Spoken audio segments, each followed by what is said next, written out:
Hello, time travelers, and welcome back to the Red Bridge, our Kids on Bikes year-long campaign that is now over.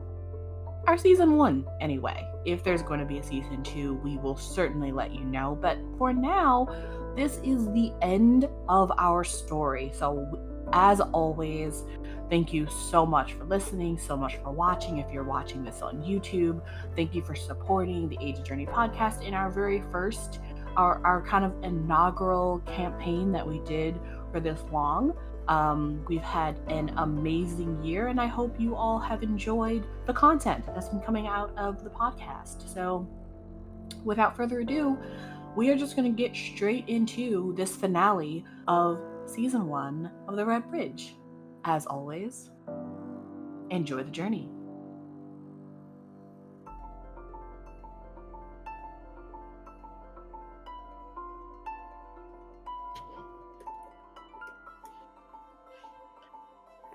So just to recap on what everybody's looking at on the board, just so also I remember, the big spider thing is a humongous spider. All of the background redded characters that have a hood, those are the cultists, and those are like, you guys don't know their identities yet until they reveal themselves. And then the nuns are strange, mutant, kind of like 8-foot dangerous nuns that are wearing like a shawl over their face, so you don't really know what they look like. And then they all have huge scythes. 8 foot tall? So, yeah, they're about 8 foot tall. They're huge. They are huge and dangerous. They should be on a basketball team. Yeah, you should. Nuns be ballin'. Me and Bix, everybody. The two people that share one brain cell. And the hooded figure by Willow has been identified, right? It's the damn vice principal. She has, and I believe They've been betrayed. Have her token already. So what I'm gonna do if they are revealed, without dying first, is I will switch their cultist token for a named token. Oh shoot! One of the nuns I kicked in was probably like the gym coach or something. No, the nuns are not. The nuns are not cultists, so they're not people. Oh, okay. Yeah, only the cultists are people. Okay. Not I wasn't the gym coach. It's okay. I'll run over to this guy on the left and I'll kick his ass too, and it'll be the gym coach. There we go. Continuity solved. Okay. As usual, are there any updates? I don't believe there's anything that we need to update for anyone's character sheets. Pendle and the new Mr. Ortiz, both of you should have access to your character sheets still, but I don't have any updates for either of them. Willow, Jimmy, Caleb, Juke, I don't have any updates for you either. As always, remember to take adversity tokens when you fail a roll. And just a quick recap, because we do have somebody new. This game is luckily pretty intuitive, and all of the game like dice and the mechanics are all on your character sheets. And I will essentially ask you to roll something based on what you'd like to do. So quick recap of those stats. All of you are teenagers except one person. So you all have like all of the buffs for teenagers. So just make sure that those are always selected. And then you have your stats of fight, flight, brains, brawn, charm, and grit. I was saying this earlier in the game because we had a lot of grit checks, because anything that had to do with Avaria was like grit check based, and that's still true. So for instance, Willow, when you interact with like the black rabbit, that's still going. Those are still going to be grit based checks. But grit is essentially like your fortitude, so how you can actually deal or react with insane traumatic events. Brawn, it's literally going to be when you put your hands on something or when you're trying to grapple something. Fight is very much like brawn, except for you're using some sort of a weapon. Some of you can use anything as a weapon. Others, unless it says in your character sheet that you can you can like pick up anything and make it a weapon. you will have to actually find an actual weapon item. So that's a knife or another type of weapon. Flight, that is going to be, how fast you move and how fast you get out of the way of something. So that's kind of like your dodge. Charm is pretty much the same as in every other game. So that's persuading or chatting someone up or talking and trying to get your way. And then brains, that has to do with the amount of knowledge you have about something. So those are pretty self-explanatory, but I will literally ask you, what are you trying to do here? And then I'll say, give me a flight. How you'll know if you pass or fail your rolls is based on the DC I give you. So if you fail your DC, then you have failed. So make sure to take an adversity token every time you fail. And then if you pass your DC, I will, tell you what happens next. The only thing that's like really bad is if you fail your DC more than 5. So a really good example is your DC is That's not good. 15. If your DC is 15 and you have a D20 because that's your die, but you roll like a 5, you have failed way less than 5. So that usually means that you're going to have a really bad outcome. But on the opposite side of that, that means that if you pass your DC more than 5, you're going to have a really amazing outcome. So those are the general rules. I will try to remind anyone who might be newer to Kids on Bikes. And if you have any questions, just feel free to ask and we will work it out mid-game. Anything else on your character sheet, like your variable buffs and your strengths that you've chosen and like what they do, again, just feel free to ask and see if, and ask, can I use this here? That's totally fine. Any questions about that before I move on? Okay. Really quickly, let me have everyone mute.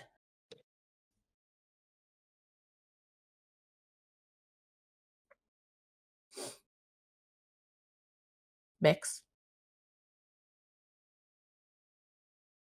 Bix.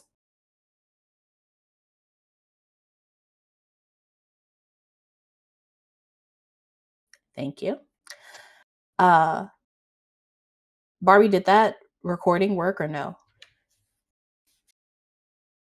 Because if it didn't, then you can hop off and we can go over it tomorrow.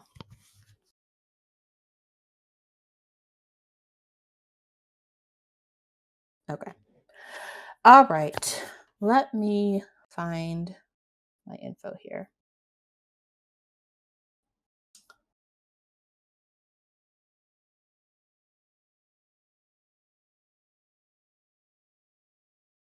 Okay, everybody can unmute.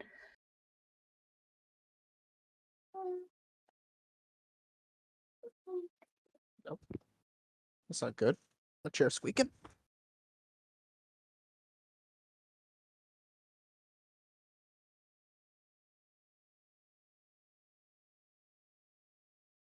Okay, so as usual, we're going to start at the top when I ask you to introduce yourself. So it's going to be your player name and who you're playing. And we're going to start with Caleb, but first I'm going to do my short little spiel. Hello, time travelers, and welcome to the Aging Journey Podcast inaugural campaign, The Red Bridge. Content warnings will be listed in the description below. Let's introduce who we have at the table today. Hi everyone, I'm Mr. Triggerfish, and today I'm going to be kicking some ass as Caleb Mattentalk. Hello, I'm NotQuietNormal, and I will be playing Jimmy Breach. Hi there, I'm M, and I'm playing Juke Baldwin. Hello, I am Ziggy, and I'll be playing as Mr. Ortiz. Hello, I'm Kopesky. I'll be playing Pendle Brown. Hello, I'm Bix, and I'm playing Willow. And I am TanyaLashea, and I'll be your GM. we will be going straight back into the action because I actually don't know how long these two sections will be. So if I need to do a recap, I would do a recap as a post. But in general, just for a reminder for everybody here, Juke, Jimmy, and Caleb and Pendle, you all have just kind of burst into this room with an enormous pit, and you are all looking at a couple of things. You're looking at this humongous pit, and around the pit are two rows of individuals. One of those rows are cultists that have like long robes, and then they have their faces covered. You also have a couple of nuns. There were more nuns here before, but now we only have like 3 because you guys have been pushing them into the pit at an alarming rate.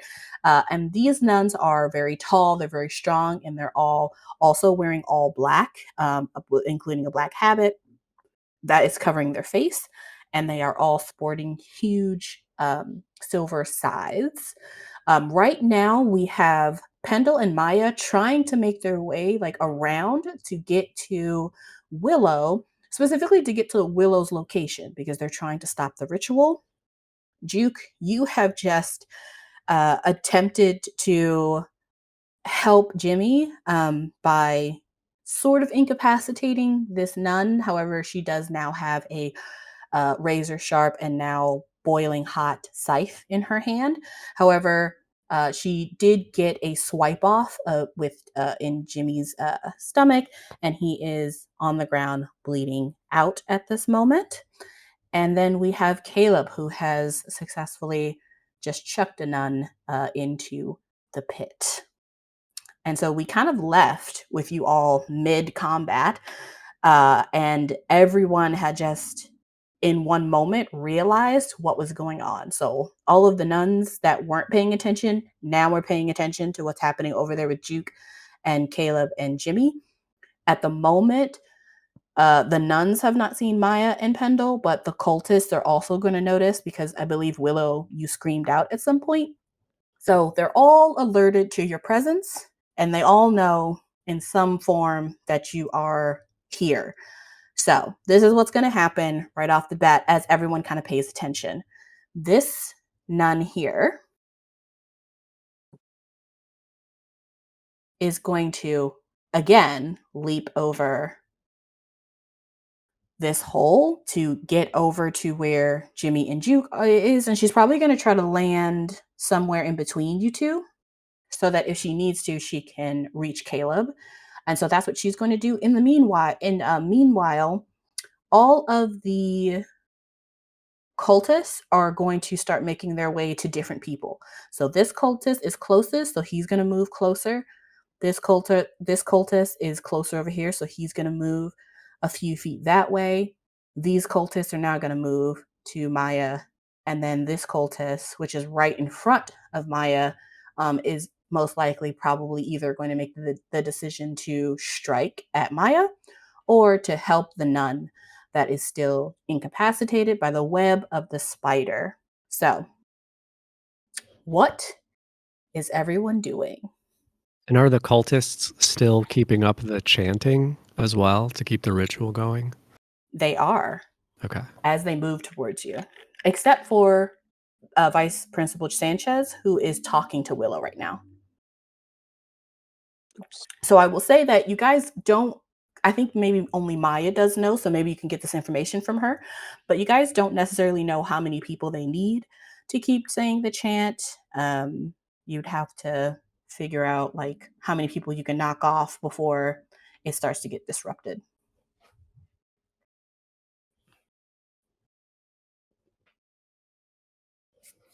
Caleb, Jimmy, and Juke, you guys were in the middle of a fight.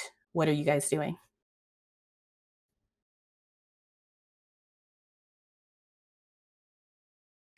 Caleb's gonna keep trying to work his way towards Willow. I think he understands that they kind of need Willow for this whole ritual thing. And aside from all the cultists, which he could probably just knock around a few times on his way there, if they don't have Willow, they can't finish the ritual. That's his logic. Okay. So he's about to knock everyone into the pit just to get to her. Which direction are you going? You are in the middle of the pit on a completely other side. Are you going to the left or going to the right? He's gonna go to the left, and just like with last time, he's gonna try to shove this nun into the pit. Probably Oh, with the the one crowbar. that's jumping over? Yeah. He's basically just Okay. gonna cut her off before she gets too far away. Okay. All right. Catch her That is just what as she Caleb is doing. lands. Oh, That would dang. be awesome. That is what Caleb is doing. Jimmy, Listen, you are you bleeding should out. turn off fall damage, okay? Jimmy, you are bleeding out on the ground, but you can still do something. You won't be able to take like a movement or anything, but you can still do something, say something. And then Juke, you are directly in front of the nun, and she is going to immediately try to strike you next. You do know that that's coming. Okay. I have a question then. Mm-hmm. The fire hands thing, is that Mm. something separate from the kind of like sound-based power that we discussed before? It is not. Okay. It's kind of like an addition. Okay. So my thing, and this may like just totally make a mess of everything, which I guess is the fun thing about role-playing games, but we talked about how that power was sparked by feeling of loss. Mhm. And I'm seeing Jimmy like slashed and dying on the ground, and I don't know what is happening with them. So I'm feeling like, I mean, obviously there's a role here, but like this isn't necessarily what Jimmy's trying to do, but he wants to lash out at this nun in some way. And I was thinking it'd be cool if he like pulls the sound of the chanting into this like fire energy whatever attack. Interesting. Well, you can certainly try to absorb or tamper with the noise in the room. What that will look like will depend on a lot of factors. But with your intention, I think that makes sense. That's at least what you're trying to have happen. And I think that's a good response to what you're seeing right now. So, how do we want that to happen in a roll? Let's see. What is your ability modifier? Look at your We were sheet. talking about using the plus. I already have a +3 in mute, like the skill in music, and we talked about just rolling that into it. Okay. And then I don't know if that's a fight. Let's see. Well, if you're wanting to weaponize it, then yes, but it doesn't sound like you're trying to weaponize it, or are you? Well, I think the first step is kind of just like gathering that energy, which is going to like mess up the chanting. Yeah. So that's going to be, so I'm going to ask for 2 rolls. Okay. You're going to do a grit roll to see how you handle what you're trying to do. You're going to put that out into the ether and see how it comes back to you, and hope it comes back well.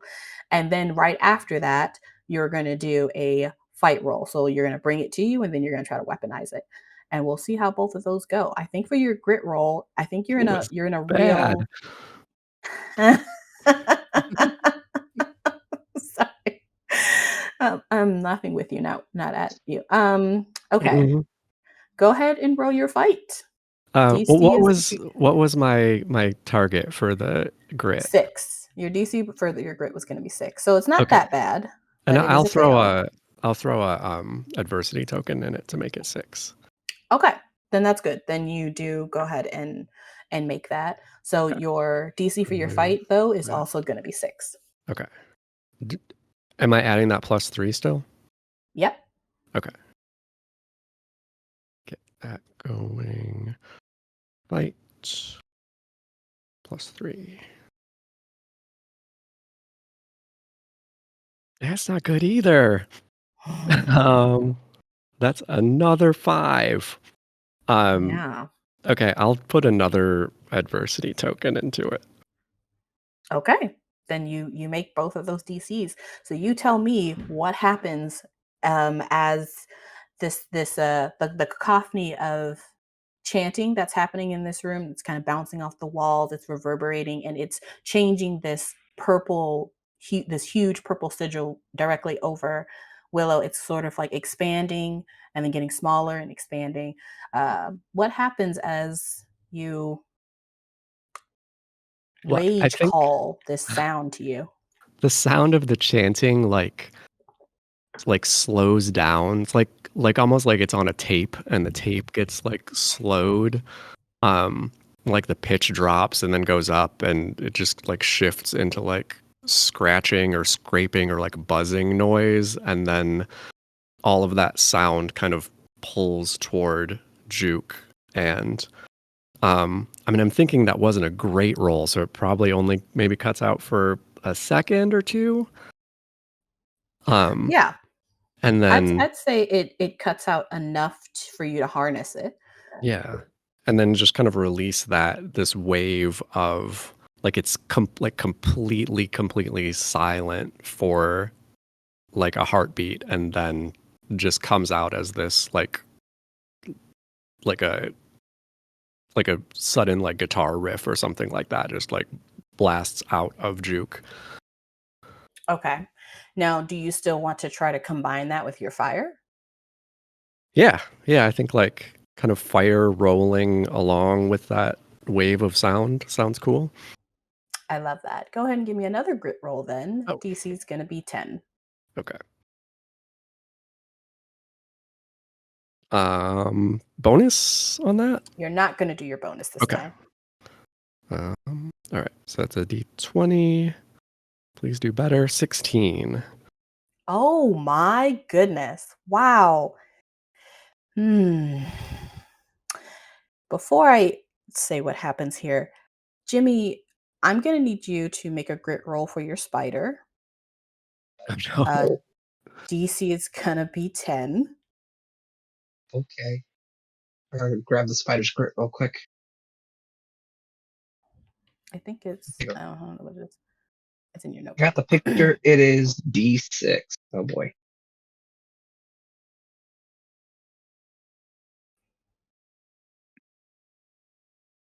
Let's get through. There's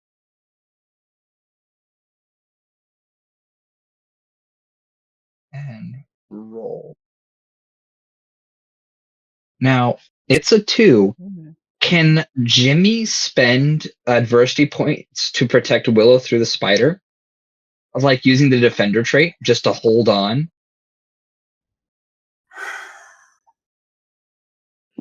Because right now that's what he wants to do more than anything else is keep Willow safe. Are you wanting to do that more than keep conscious or keep yourself safe? Kind of right now. He's focusing on protecting just someone. It's his job to protect Willow. So that's what he's going to do. Okay, well, then I will allow that, which means that this piercing guitar riff type sound that goes throughout this entire room does not completely incapacitate this huge spider that it probably would have completely decimated.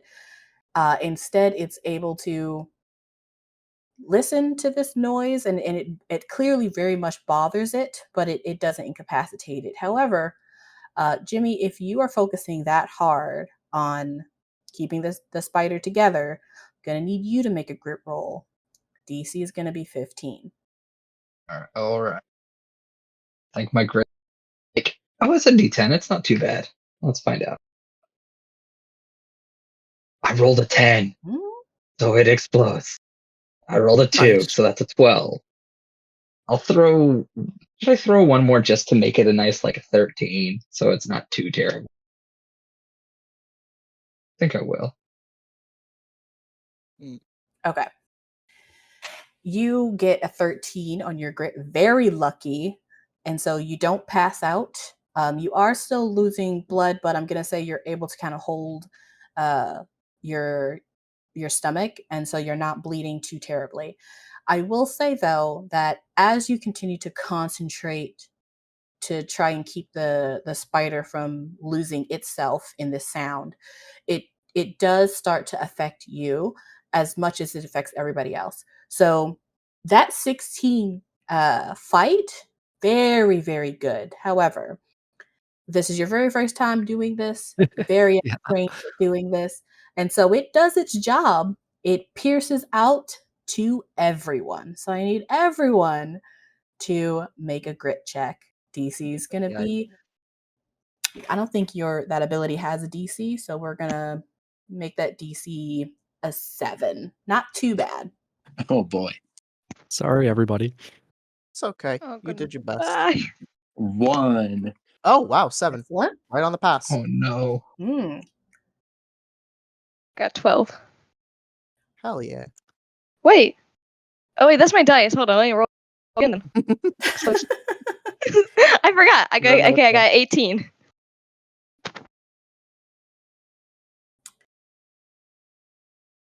Pendle screwed. And Mr. Got Ortiz, what this, did you get? Pendle. I You got an believe in 8. you. Okay, so did anyone get a 7 or higher? Hey, I got Ziggy, you I got a can 16. re-roll that 8. Hold on 1 second. One person at a time. So who got a 7 or higher? Willow. Caleb did. Oh. Okay, Caleb did, Willow did, And I did. Ziggy did. Ziggy, your dice is an 8. Yes. Roll that again. Okay. So you got a 10. So essentially that means that everyone that rolled a 7 or higher, you're able to keep it together. The piercing screech doesn't hurt you, but it makes you slightly uncomfortable, but it doesn't like put you off kilter. Now, Kopetsky, you failed, and you failed more than 5. And Jimmy, I think I said that you did kind of like an automatic. No. Did you I roll? think I held on. I didn't roll the second time. If you want, I can make sure to roll again. Let me see. What is it? It's a grit? Yeah. Okay. I wasn't sure if that 13 had counted as a success, fail, whatever. 5. Was that 13 for the sound? I had rolled twice. I had rolled the 10, which exploded into the I think 13, I believe. Okay, I One think the was 13 was because of the sound, because you were holding onto the grit, but you passed it, or you were holding onto the spider, but you passed it. But this one, this grit, I want to be for something else because you are the closest to Juke. So, okay, I'm going to say that since Juke, you are trying to combine this power with your fire, you also kind of completely erupt head to toe in red flame and it bursts out. It is Okay. going to catch pretty much everyone in your radius, in your closest radius. So that's going to be the nun, but it's also going to be Jimmy. So, Jimmy, my goodness. I am going to say you're going to take just another minor wound here, but you are going to get a burn. So I'm going to say that with that burn with you bleeding, that is going to knock you unconscious.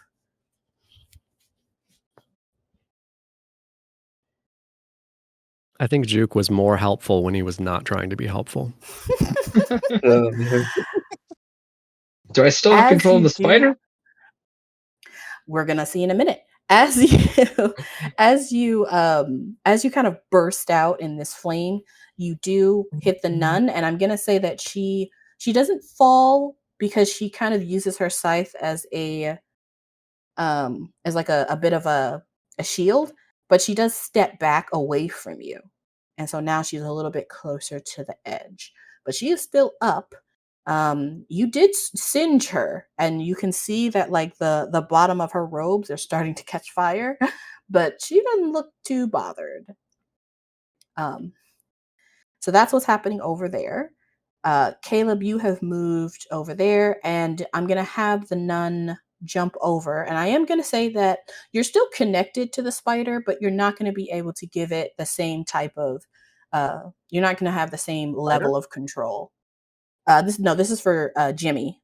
As the nun, as the nun jumps over the hole, you're not going to have the same level of control because you're unconscious. So the spider is going to stick with its directive to make sure to protect Willow, but the nun is not coming for Willow. So unless you would have told the spider that, it's not going to do anything, but it is going to stay where it is until you come back from consciousness and you can give it more directive. So the nun is going to jump over.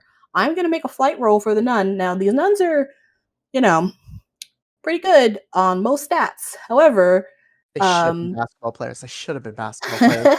Good on flight. Long arms. I'm just saying they would have made it to the NBA.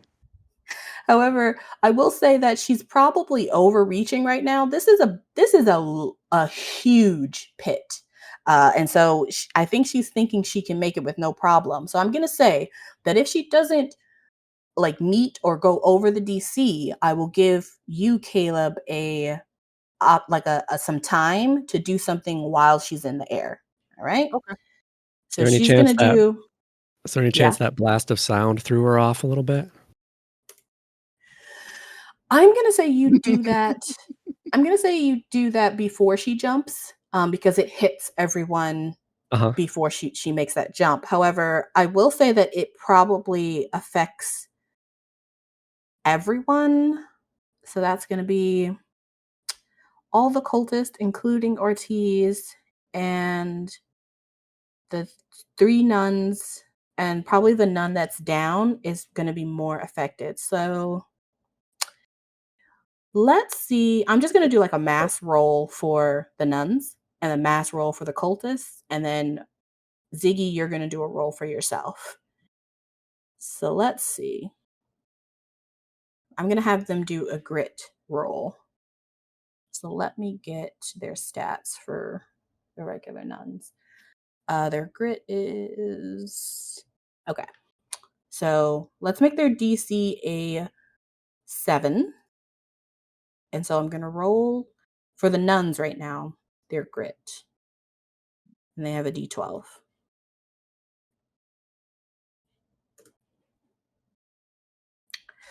Ooh. That's not half bad. No. It's bad for us. Yeah. Well, listen, I got to compliment our competitors, good sportsmanship. They're trying to kill us. Sportsmanship, come on. Everyone shake hands, be friends. In terms of the nuns, they hear your sound and they turn kind of towards you. They were already kind of looking at you, and they are like bothered by it. You can tell that it's bothering whatever type of, if they have ears, perhaps it's bothering that. I will say that because you Juke are so close to the nun right next to you, I will say that you are able to glimpse a little bit behind her shroud, and you can kind of see that it's not even though their bodies look humanoid, behind the shroud, as she kind of like jerks away from you with the sound, it doesn't look like a human face. It looks almost insect-like. So I will say that you kind of notice something like that.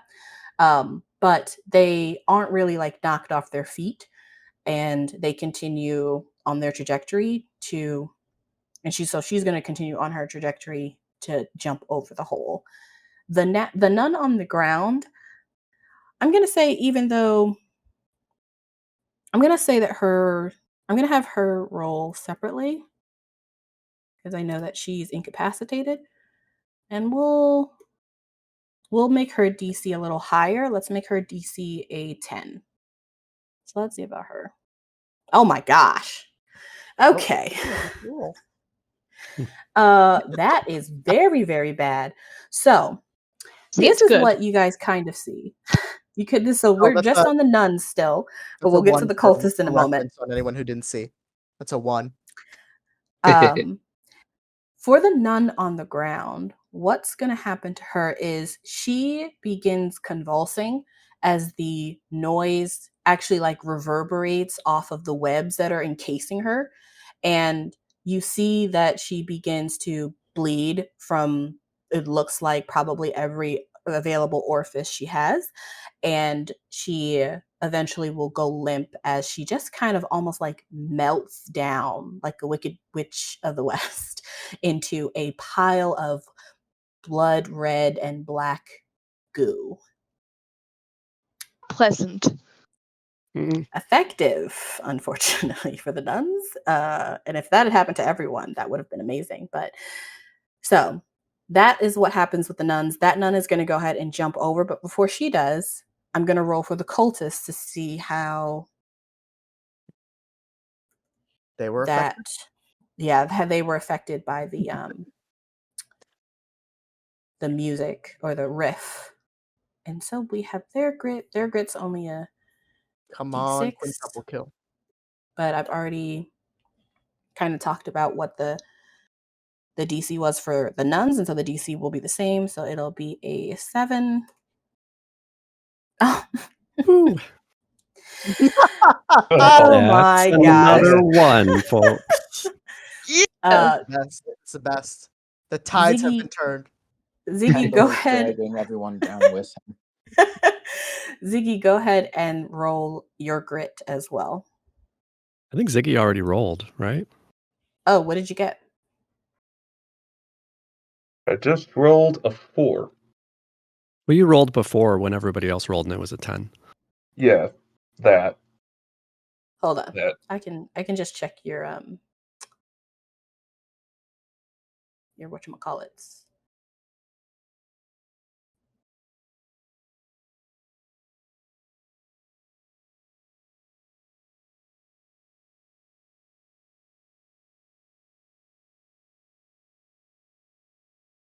Okay.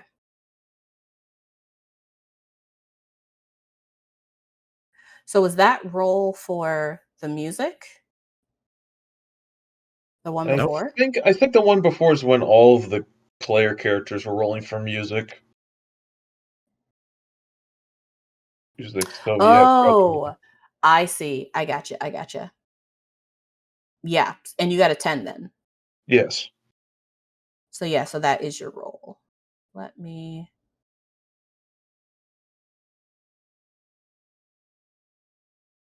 What is happening? I lost my map.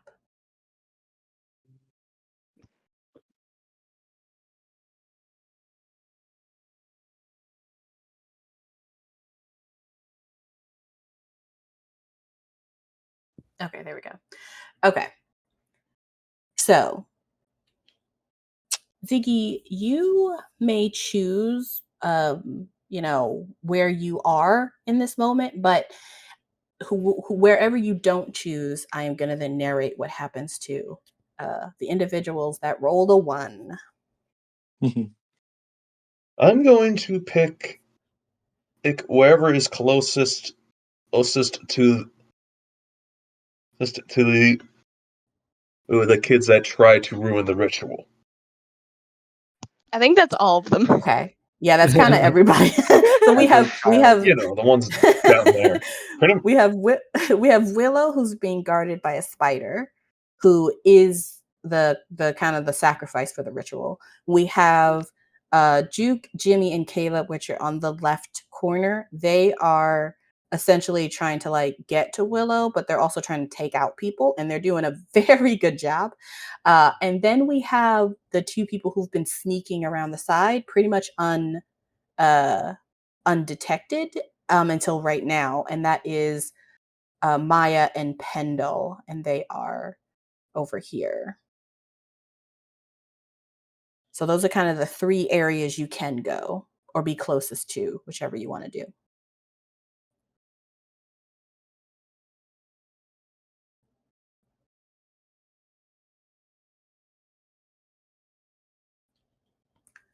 I think I'll pick the one closer to the one sneaking. Okay, Maya and Pendle. Yes. Okay. All right. So this is what you all kind of see as this riff kind of reverberates across the room. It turns the one nun into essentially like goo soup. And it also does something similar, but not the exact same thing to the other cultists. They all kind of like double over in pain, and they do start to bleed from the eyes and the ears, as well as the mouth. And the ones over here on the left begin to vomit blood, and they actually all move closer to like the pit, so they can kind of like retch into the pit. Um, and so that is what all of these people are doing, except for one that doesn't seem to be affected at all, just like the other two nuns. And he is standing directly in front of Maya. And so that is what's happening all around you guys. And so now I am finally going to roll for the nun to see if she can jump the pit. A lot happening. So much fun. Okay. So she's going to do a flight. And she's really good at flight.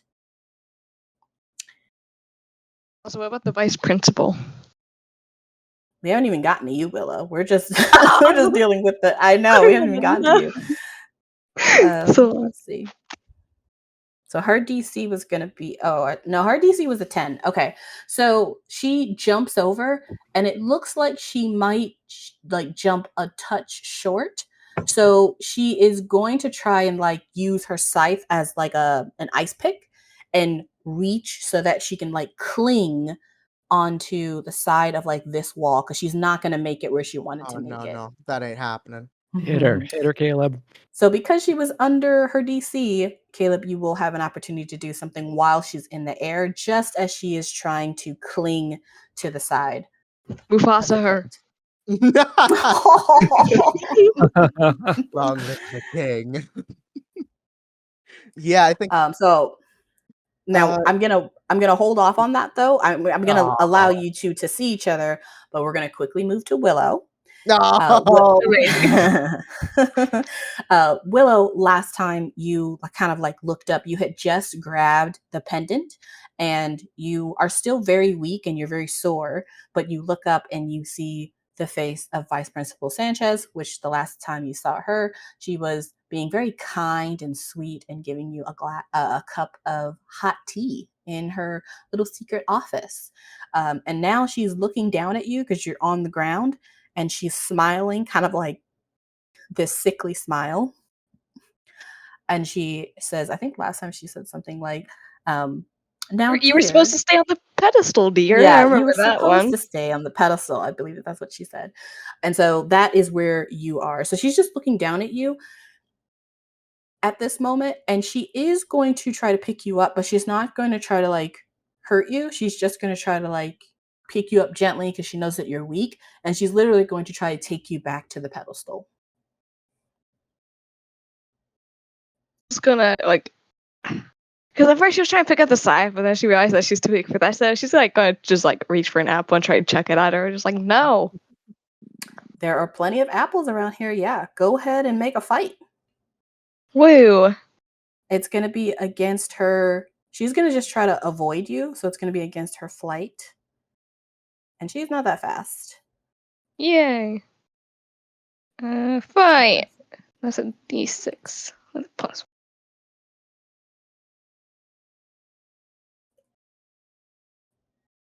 Okay. So you gotta beat a 3. Well, I got a 6, so we roll that again. So sorry. I got 11. Oh my gosh. Nice. Yeah! Finally, the baseball's coming in clutch. I am gonna say that because you got over 5 of the DC of her roll, you can narrate what happens when you pick up this one of those glossy green new crab apples, which are a bit bigger than the normal crab apples. You pick one up, and what are you doing? So she picks up the apple, but she doesn't necessarily want to hurt her too bad because she was being nice and she's still Will's still confused about what's going on. So I think she's just gonna chuck it at her knees. At least for her Yeah, bust of do it. kneecaps. So at least just have her go down because at least I'll get her on the ground and she'll have a chance to run away from her. Okay, you chuck this crab apple at her knee, and you're in close proximity, and you're still weak, but you put everything into this this throw as if you're on the baseball diamond, and you hit, unfortunately, right in the wrong spot, right below the knee, to the right, where if you hit it right, it hurts like nobody's business. That's where you hit, and she just crumples. and but she crumples forward, so she doesn't step back from you, or she doesn't get closer to the pit, but she essentially crumples in front of you, and she holds her knee, and now that sickly sweet smile is completely gone, and she just looks at you almost growling, like, you little, and She's she's like, I'm going sorry, to but you did this. Don't apologize. What are you doing? Oh, bust your kneecaps. Come on. It's an old lady. I don't care if it's an old lady or the sweetest, kindest lady in the world. You double over in a drop kick, okay? And as she is crumpled onto the ground, sneering at you, she's going to turn to her right just to kind of see who's around her so that she can call for aid. She's going to notice that most of the cultists are retching, and she is going to look at the one that is not moving. And she's just going to simply say, "Sir, I need help." Does she get a response? The mysterious figure turns around and says, "I did it. You were the one that told me about the special things about that child. And you're the one, though I suppose you didn't seem to know that, just how strong she is.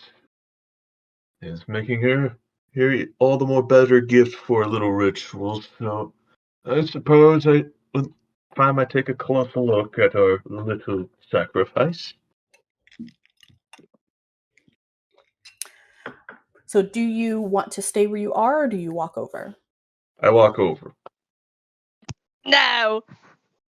No. All right, I'm going Okay, to Bill. look how big Whoa. your token is. Hi. Don't worry about You rise it. from the pit. I will change that size, but I will keep the token. Ascension from the pit. How nice. Are you happy, Willow? This is what you were feeding when you threw the crab apple into the pit. Oh my gosh, was I feeding that? Your teachers. Let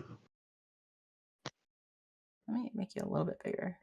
Okay, I think that's a better. Oh, God dang it! These scales.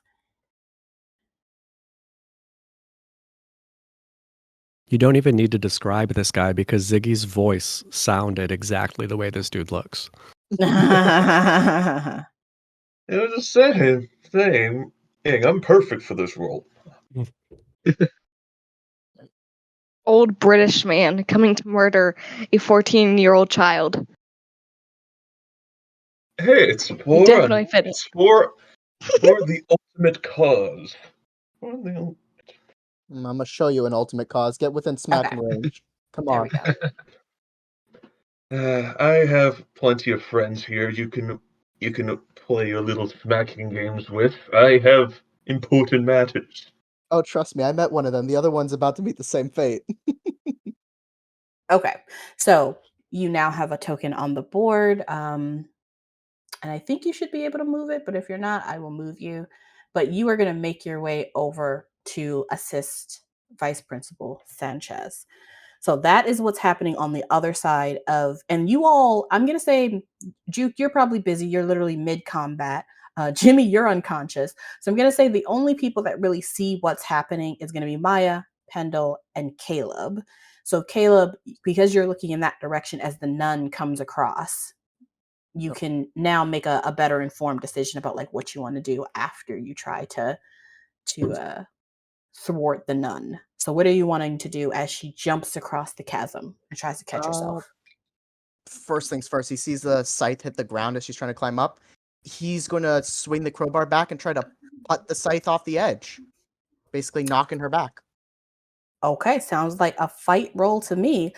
Go ahead and roll fight. Let's say Fight. she is I mean, these nuns are tricky ladies. What would she do in the that's what Can she she would do? do. She would most likely try to catch the crowbar so that she Oh. could pull you towards her, because she'd be fine with that sacrificing herself as long as she took you with her. These nuns are okay. So what did you get? Oh, I needed to know what the DC was. Oh, the DC is going to be. Let me see if I want to have her. If I want it to be an opposed roll here. So it would be fight. It'd be against her brawn, which is not great. Okay, but I think that's what she would do. I mean, she has one hand on a scythe. She can only have one hand free. So I think she would try to use her free hand to literally grab you and pull you towards her. So that would be her brawn. So it's going to be her brawn against your fight. She only has where is it? A D6. Alrighty. Show me what I gotta go against.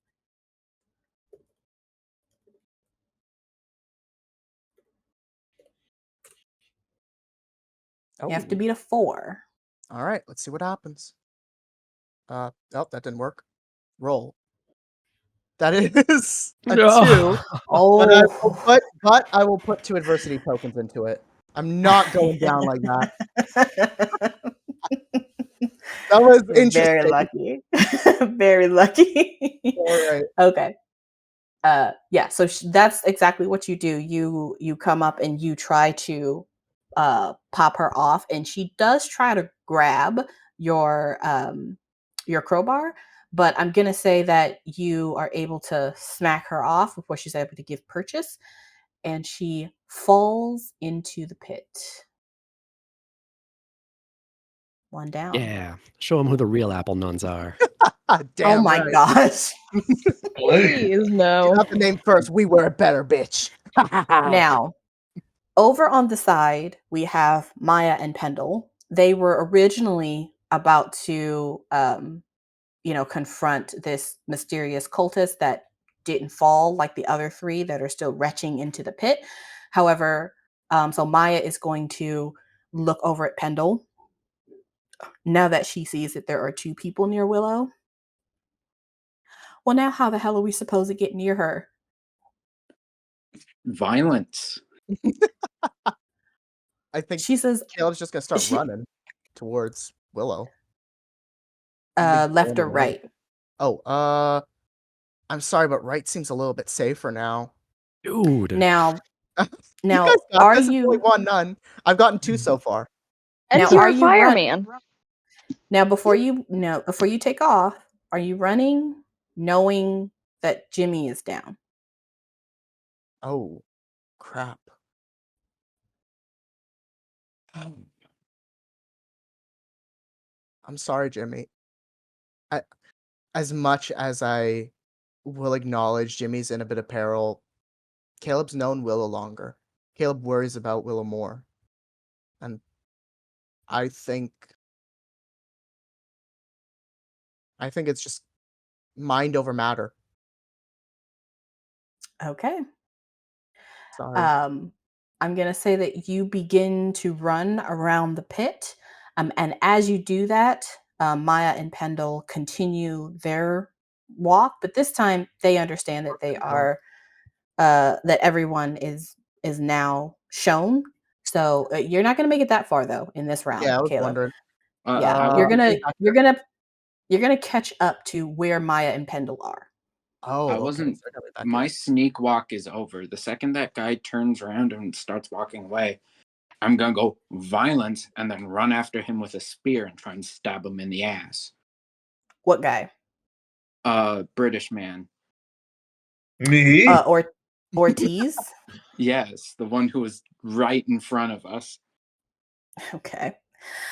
That's you can try to do that before he moves, but that means that that would happen before Caleb is able to move, because Caleb, you are dealing with the nun while Ortiz is moving away. But Got it. So I was going to chase after him, not before he leaves. okay. So are you leaving Maya there? Because she's not going to chase after. Yes. Okay. All right. So we'll say that you are we'll see that you are chasing after Ortiz. Caleb, you are also chasing to get to Willow. Meanwhile, Maya is kind of still going slowly because her objective is not to engage with anyone. Her objective is just to stop the other components of the ritual. So she is going to stick to the wall. And once she sees it's clear, she's going to try and help Willow. So this is where we all are. We're going to come back over to Juke and Jimmy. Juke, you are standing right in front of this nun that is kind of about to lunge at you again, but I think you kind of see that she's a little wary. She's realizing that you are a bit stronger than she was anticipating. What do you want to do? Well, I was really hoping that Caleb was going to come over here and help. I'm sorry. Willow's in danger. Yeah, I think I still don't know exactly what I did, but I'm going to try to do it again. Okay, you're going to try to do the exact same thing again, or you're going to try to do something a bit different? I think I would try to do the same thing again. I don't know if it would work in the same way, since it was kind of coming off of like that moment of panic of possibly losing or Jimmy dying. I mean, I guess that's still in the air. Yeah, I will say that you know that the first thing that you did, which was harnessing the sound and reverberating back out, that hurt. That had the possibility to hurt everybody because it did affect like Jimmy.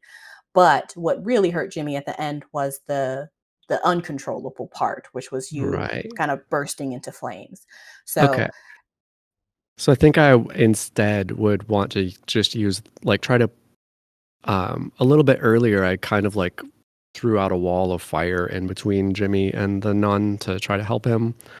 I want to try to do something like that again and just like push the fire toward her to try to like shove her back. Sure. So kind of taking this fire that's all over me and kind of directing it at her.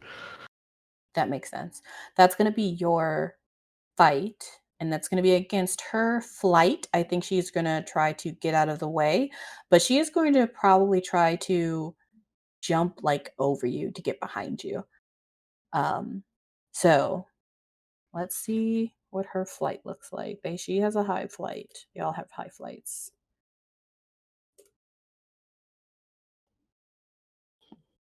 Oh my gosh. Give me a break. I liked that. Okay.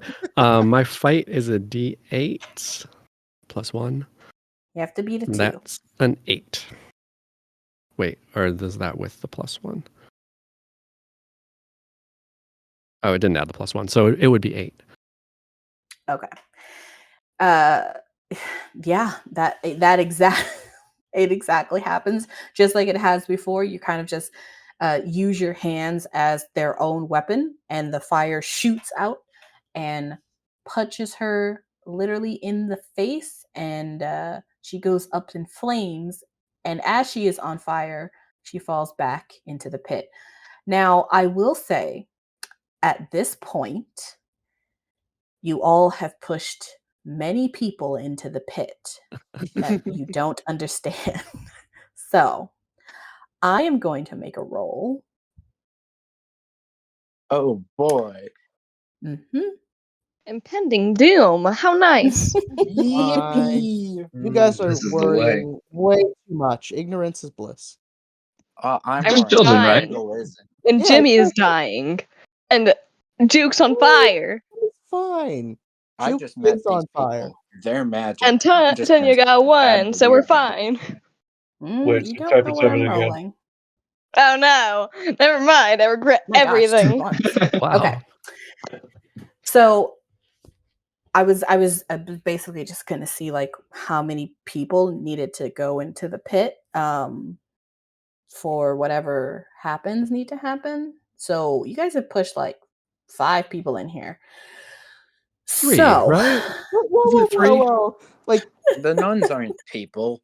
yeah. Good point. Good That was point. not going to be my argument earlier, but it's my argument now. okay, fine. Well, we'll say that 2 nuns make up 1 person. Okay, I'll take it. So you pushed 1.5 people in. Damn, well, so that feels like it did something less significant. All right. Well, So as you are all kind of running, trying to get to Willow, Juke, you've just kicked, you've just incinerated this last nun, and the 3 cultists have finally finished, like retching as much as they could, and so now they are kind of getting back to themselves. They still look a little sickly, but they are coming back to themselves a little bit, and you all feel a shift under your feet. And if you were to look down, you could see little tiny pebbles kind of like dancing on the ground, as if there's a very low hum and rumble that is coming from somewhere. And that's all you just notice. So Has let's anything move. changed since the chanting stopped?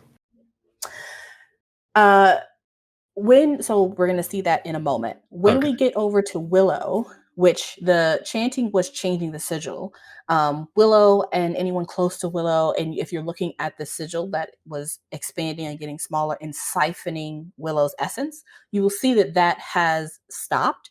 Like the purple iridescent flow of her life force is no longer being sucked up into the sigil. However, the sigil is still there. So Willow, you are Tanya, still can I ask a sitting quick there on the question real quick? ground. Yes, I just had a question I wanted to ask before we move away from Jimmy and Juke. sure. I know Jimmy's unconscious, but is there the possibility that his toy soldiers can wake him up again? Yes. You can do things That's what unconsciously. I want. That's I what I will wanted to know. I will say though that in this unconscious state, if you call upon these things in your mind, it might cause some consequences.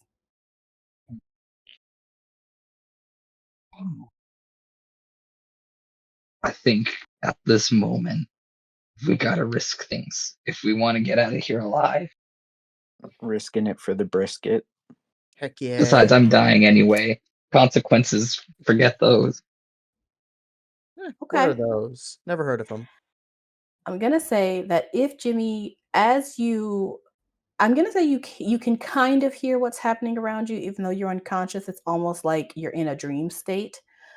If you want to connect with like the entity that allows you to do the things you do with your psychic powers, you can do that. So you're going to make a grit roll. DC is going to be 4. Okay.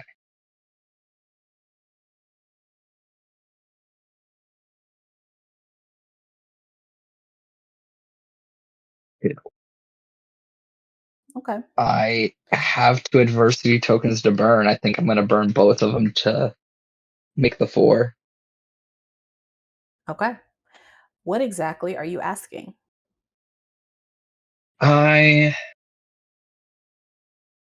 As I'm lying there unconscious, I want the strength to get back up again and to fight on.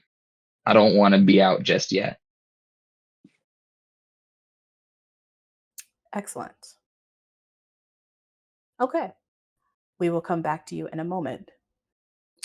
Willow, you are sitting there and you can see your friends are fighting. You can also see across the pit, Jimmy is down on the ground. You can see this person Pendle and Caleb running to you. You see Maya onto the side. You can see that people are trying to get to you, but also directly in front of you is Vice Principal Sanchez, who you hit her pretty well with the apple, but unless you immediately tried to run, you're still kind of cornered as Yeah, a she new like person immediately comes up. would have tried to run. Okay, where do you want to run to? Well, to the pit. Like just like get around her. Okay, that was the mission she was given. All right, and she's in pain, so she ain't thinking about much else.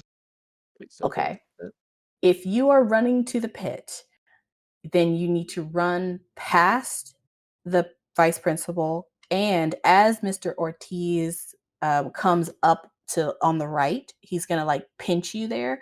So you either can try to go around her and hope that she can't grab you, or you can try to thread the needle between her and him, who's a little further away. I'm gonna say you're probably like right here at this point. You can try to like thread them to get to where you need to go. Which way do you want to try to go, left or right? Oh gosh. I think she's going to just try and go to the left since she sees another person coming from the right. Okay, then it's going to be against Sanchez's flight. No, is she gonna? Actually, it's going to be against Sanchez's brawn. Well, you're running, and she's going to try to essentially catch you.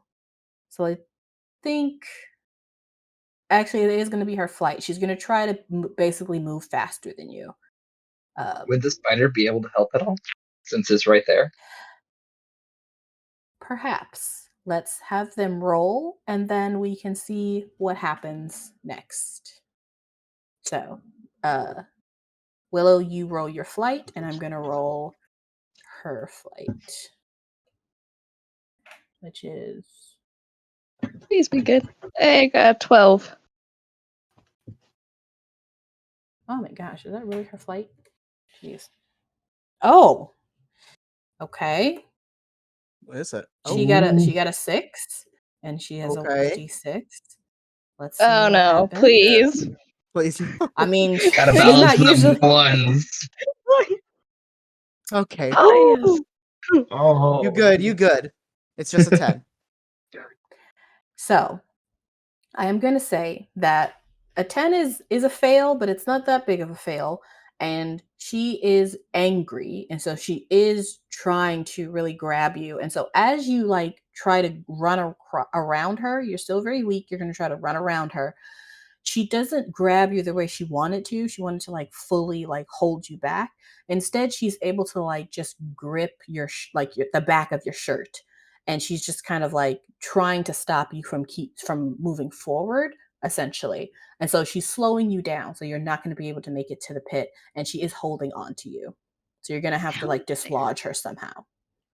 But I will say that you are closer to the pit. You're like right here now. chuck another apple. It's so effective. It could never fail. You can do that. As she grabs you, this is a different type of grab that she was doing before, where she was just helping you up. Now that would be looked at as an offensive attack. So at this point, the spider might realize that this person could be dangerous. So, Jimmy, I will say in the moment that you ask your question to be able to fight again, you feel a choice being put towards you, but it's not in words. It's just a feeling. And the choice is, you can go here and I can give you what you want. You don't know where here is. If that's the choice, then I'll take it.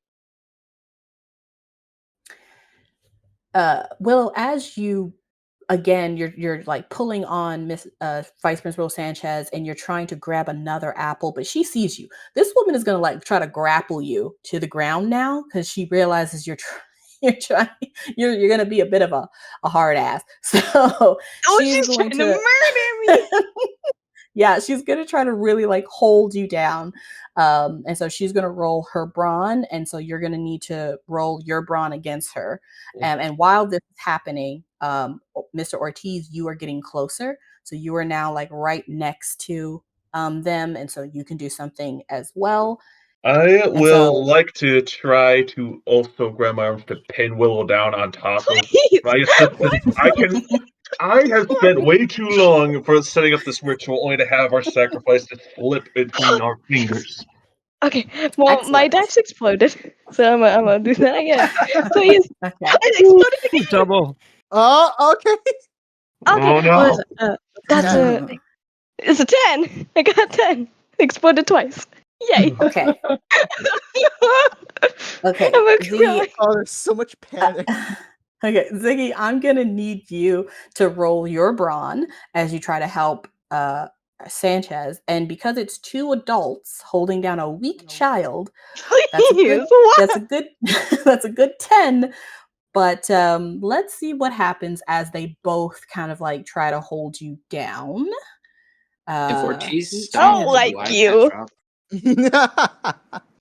Yeah, you guys are very close down. You're not directly on top of them, but you are pretty much almost close. Pendle is much, much closer than Caleb. I'll say you're like right here. And Caleb, you're like right here now. Okay, that's good. I'm hoping by the So you guys are next really turn I'll be able making to do a little bit of damage. yeah, you guys will be able to make them in a couple of moments. Okay, so Vice Principal Sanchez got a 2. Mm. Ziggy, what did you get? A goddamn 1. Yeah, A weak Willow! child Willow. is gonna pee. It's so slippery. Now, you all see the Vice Principal Sanchez, a full-grown woman and a full-grown man, literally struggling to hold weak Willow. And Willow is fully fighting. She is there's limbs flailing, apples are being chucked. You guys are kind of taking a bit of a beating as you're trying to hold this girl down. And as you're doing this, Pendle, you are almost basically right behind Mr. Ortiz right now. And Caleb, you are running right up behind Pendle. You guys are getting very, very close. And Willow, above you, you see coming down from the ceiling very silently and quietly a giant spider. Jimmy, you see 8 sets of people in your very large eyes.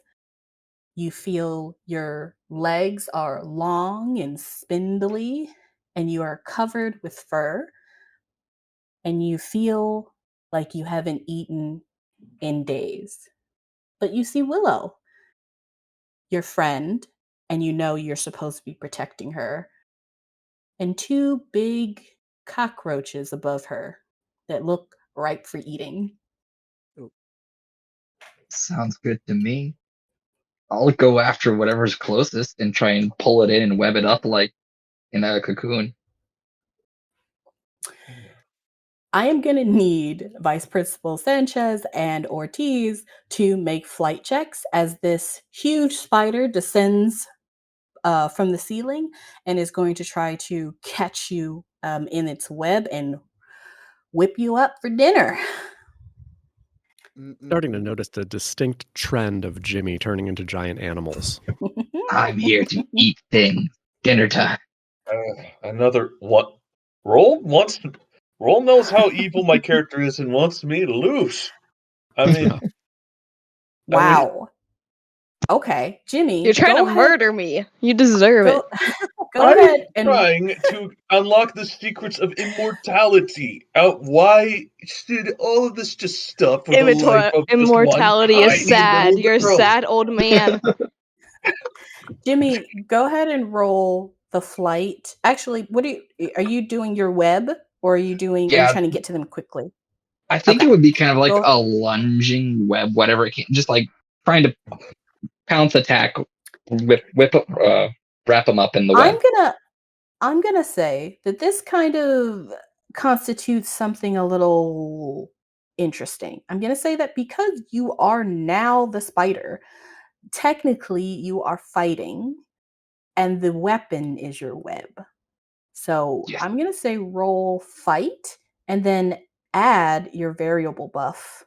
What is my variable? Is it just 1 plus 1? It's a I'm not plus sure. 1. Okay. Sick. 20. So I buff it Jeez. again. 24. That equals 25. Your DC, you're 20, aren't you? So you need to. Okay, so you're getting Yeah. 25. Okay. Yeah. Jeez Louise. You ready to get I eaten? will let you narrate what happens as you descend on top of these two Which one people. was closest? They are both on top of Willow, right next to each other. Okay. So the spider will like release the web that it's hanging from and just drop physically on top of the closest robed figure, and then immediately start wrapping using its webs to wrap it up beneath it, and then start to drag it away. No, better yet, it's gonna start dragging it towards the pit. No, Okay. not the pit. Well, Oh. unfortunately, I think if it was a versus, they both got really bad. I'm gonna say Do I get that both? Mr. Ortiz, you got a worse roll. So I'm gonna say that when the spider drops down, you are the thing it gets, like in its mandibles, and it's going to begin to wrap you up. And Vice Principal Sanchez, though, freaks well out, and she actually starts to kind of like crawl on the ground away from you, and she is now kind of like right Hey, right in front of Pendle. get back here! Okay. Huh? Here, help me fight off this stupid thing! Now, Mr. Ortiz, you can try to fight this creature as it wraps you up. Well, You I'm definitely would gonna fight. okay. You go ahead and roll your fight. You're gonna have to meet a 15. Accept your fate. Oh, I rolled a 20! And a Yo! 17, that's a 37! Nice. Take that, you egg! You an abomination! Now you used your fight, right? Yes. Okay. What did you use? What weapon do you have? I picked up Yo, he's a bunch of the apples that Will's been using to ruin my little ritual, and well, I'm using it to break the mandibles. Oh my oh, gosh. Damn, Ouch. vicious, but No. fair play. this is gonna be Okay. vicious. Apples are just such good weapons. Okay, you all see Mr. Ortiz kind of at first he's being like wrapped up in this web with the mandibles, and then he has like 2 fistful of apples, and he's just like pounding on this spider's like head, eyes, and Jimmy, you are going to take a little bit of damage. Your spider is much harder than you, but you are taking damage and it is going to like hurt you, but you're taking like minor wounds. So you can try to fight him back as well. And so you guys are Oh essentially yeah. in like a melee combat. This is what you guys see as Mrs. Sanchez like crawls backwards away in fear, and she's gonna try to and the moment she gets out of sight from the spider, she's gonna try to get up and run. Where Pendle, Maya, and Caleb are now coming up behind you. The other cultists, they are very sick, but they are going to try to also like come to the aid of everyone. But I am first going to make grit checks for all of them as they see this huge spider come down and try to devour their leader. Let's see if they all hold themselves or if they all run. And they have a really low grit check, I believe. Yeah, 6. Okay.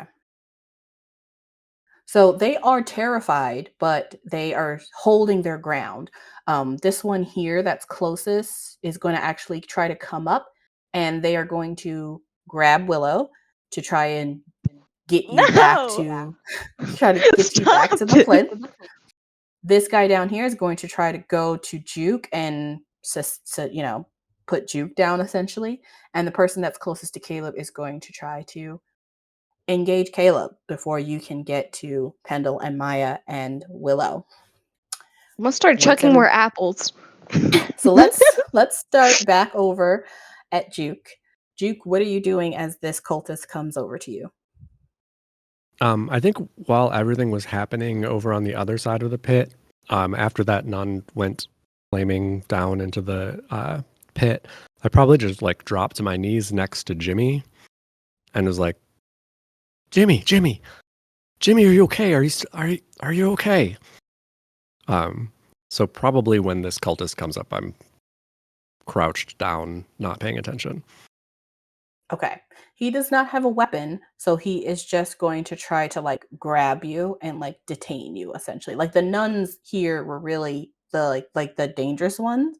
The cultists are a little less dangerous. So he's going to just try to grab you. So it's just going to be his brawn as he And I'm still on grabs you. fire? So I'm going to say that you have your whole body has calmed down, but your Okay. hands are perpetually on fire. But if you're fairly calm, it's blue flame, so it's not hurtful to anyone. I'm definitely not calm. Okay. So I'm going to roll his brawn, and he's essentially just going to come up behind you and grab you, and you hear a gruff voice say, "Time to go, kid." It does sound familiar. And he has brawn. His brawn's pretty good. Gym teacher. I don't even Knew about it. the gym He's teacher. a D12, so it's going to be against his brawn. What You am got I a rolling? 10. You're rolling whatever you would do in response to someone coming up to behind you and grabbing you. Probably at this point, being in a little bit of a vulnerable situation, I'd try to just like pull away, like just move back away from him as soon as I saw him. So Okay, flight. then that'll be your flight. Okay. Oh, I think I just added two things together, but I got a 12 on my D12.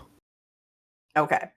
He comes up and tries to kind of essentially grapple you. He tries to grab you and hold you, and he puts his hands on you, but you are able to essentially like slip out of his hands and away from him. As you turn around, you can see the shroud over his face, and it is indeed Coach Malcolm. And he is kind of looking at you now, and he's like, "All right, kid, come on." And so he's going to try to come closer to you to try to grab you again. So that's what's happening over there. Over by Caleb, your cultist is now approaching you, and they are also going to try to do the same thing. They're going to try and just hold on to you so that they can probably take you somewhere or take you from this space. So it's going to be their brawn against whatever you want to do in response. Caleb's seeing red, so he's gonna try to swing the crowbar back into their face before Okay. running off. It's Okay, vicious, that's going to but be it's what he's your gonna do. fight. And they have a D10, so you gotta beat an 8. Gotta be an 8. All right, let's see what I get. Got this. Roll. That is a 12. Okay. You swing the crowbar, you knock this person in the head, and the hood falls off, and it is someone you've seen before, Mrs. Yoon. And since she like kind of looks at you with her cold eyes and literally sneers, almost growling like an animal at you. Caleb raises the crowbar to her and just says, "Try it again, you lose some teeth," before running off. Love it. All right, and then back up where Willow is. Willow, you now have a new person at your side trying to keep you trying to keep you from the pit. And they are again going to try to grab you. So it's going to be their brawn. What are you doing in response? I'm gonna chuck another apple at them since that seems effective. Okay, it's going to be fight. And you have to beat a 7. You got this. I'm going to. Please. Gosh, it's 2. Oh! Ooh. Ooh. Oh, stop it! Why the evil laugh? Already. That's your evil laugh. Dang it. You have any adversity tokens? I'm perfect for this role. What did the guy get? What guy? The guy. You're going in and out. Hold on. Willow, Bix, your audio is going in and out. Is this better? Yes. Okay. Go ahead. What were you saying? Was it a DC or against his brawn? Against his brawn, which is a 7. What was? Oh, I don't have enough for that. Frick. All right. I'm gonna fight you. Okay. Don't forget your adversity tokens. You pick up and don't forget to take adversity tokens. You pick up your apple, but this person grabs your wrist as the apple is in holding, grabs the wrist that you're holding your apple in, and picks you up, and just kind of like starts to drag you back over to the plinth. She's being as difficult as possible. She is just absolutely. She's just like, let me go. She's doing everything. Just making it as difficult as possible. Does just see like the small little sliver on the side of the spider grabbing onto him, and he just sort of smirks at that and saying, good work. When the hand grabs you, you do realize that it is an older woman's hand, but you don't see this person's face. And so it's just grabbing you towards. And then we are back to the spider and Mr. Ortiz. So Mr. Ortiz, you are smack talking the spider and kind of beating it up quite badly. Jimmy, what are you doing in response to this?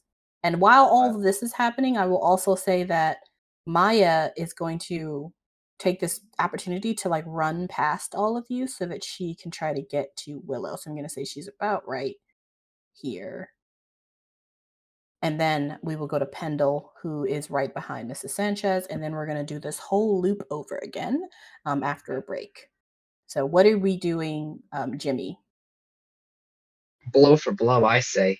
The spider's gonna try and just grab his forearm in its mandibles and crush down, and then more or less use its long legs to lift him up off his feet and carry him towards the pit.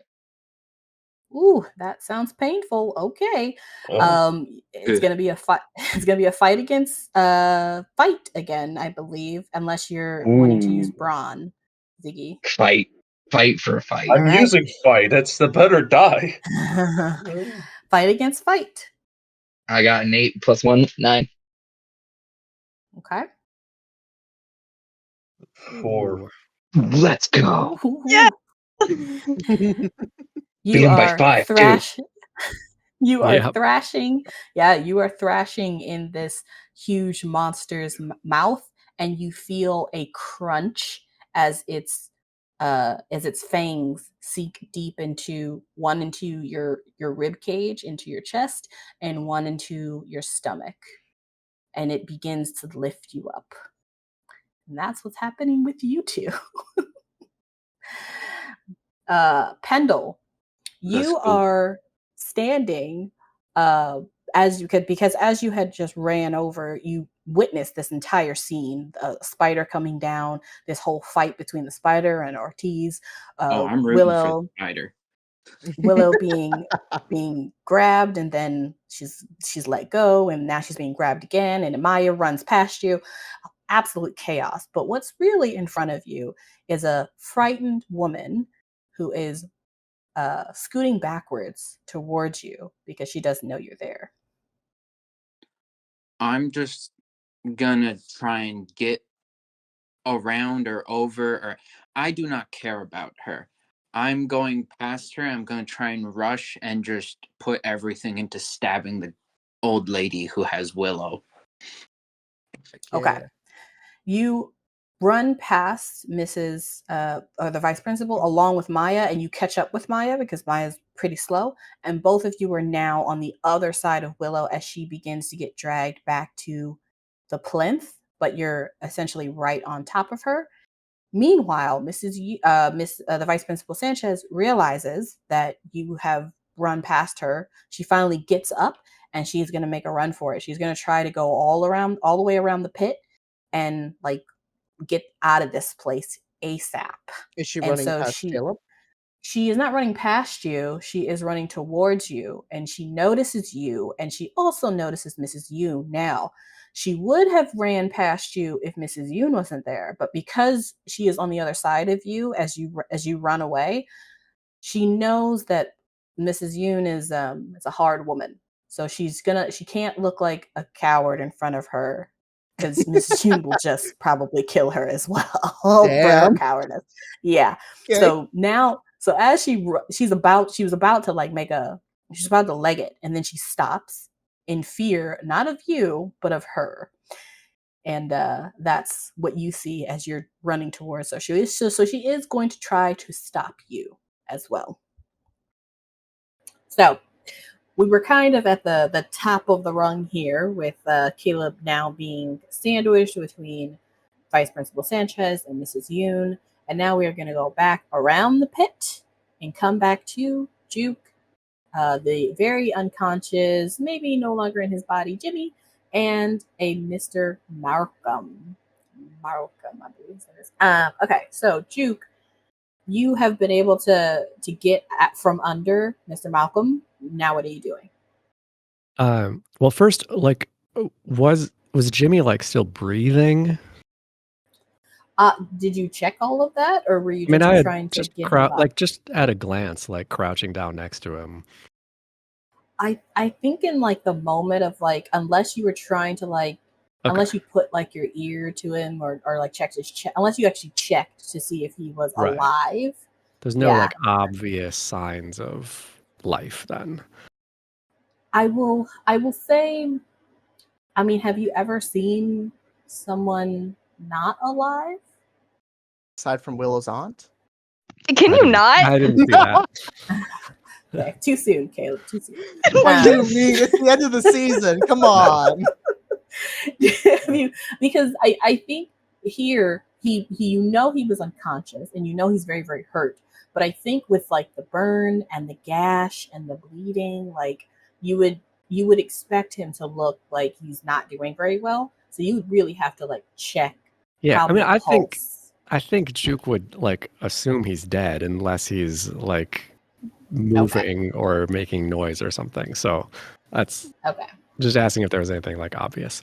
So I think what I'm gonna do is stand up. This is probably a super bad move for me, based on stats, but I'm gonna like first I want to try to like bring that fire back up because I'm feeling very angry, and like step toward Coach,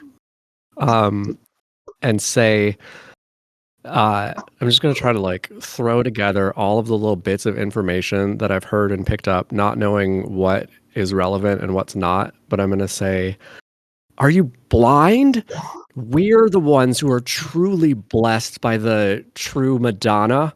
We've played her games. We've won. We've defeated the Red Bridge. We're the real Apple Nuns.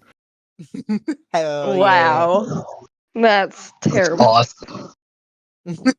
Out of all the things to call yourselves, you dare name yourselves after the true following of thing that discovers the secrets of immortality? Yeah, pretty bright idea. Yes. Now I'm gonna say, Ziggy, that's probably spouting out of your mouth as you're hanging upside down and bleeding from the mouth.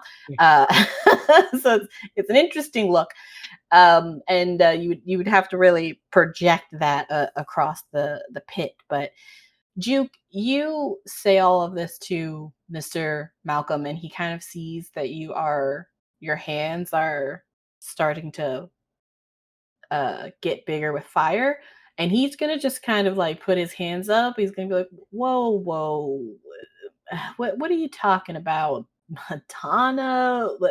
This is all just a big misunderstanding, kid.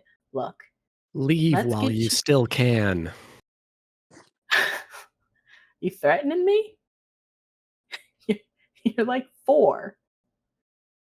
I'm also on fire. Good point. He is going to try to grapple you. So he's going to try to like avoid your hands, but essentially like duck under, kind of go back to his heyday in college football. And he's going to try to like tackle you from the side. Okay. Plays No roll. all, No you roll know. to intimidate him. Like a charm.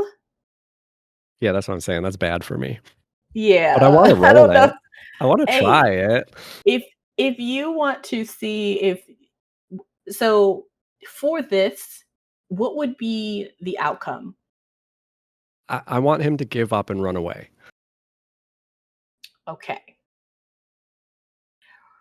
Roll That's okay. Or at least Well, like back down a little bit. okay. So roll charm, and I'm gonna say the DC there is gonna be probably a 10. Okay. I've got a D4 in that, so Yeah.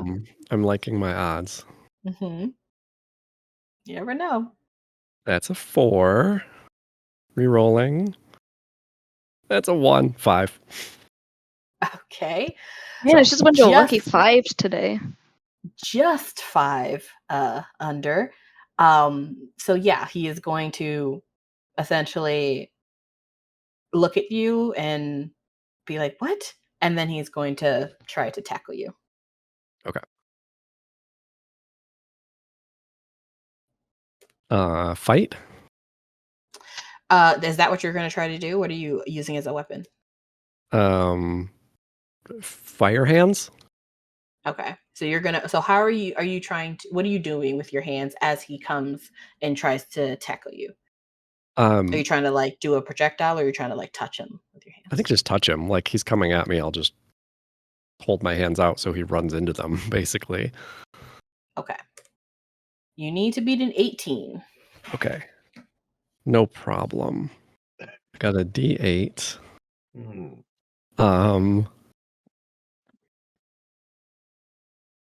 Plus 1. So that's an 8. Yeah, Mm-hmm. I got an 8.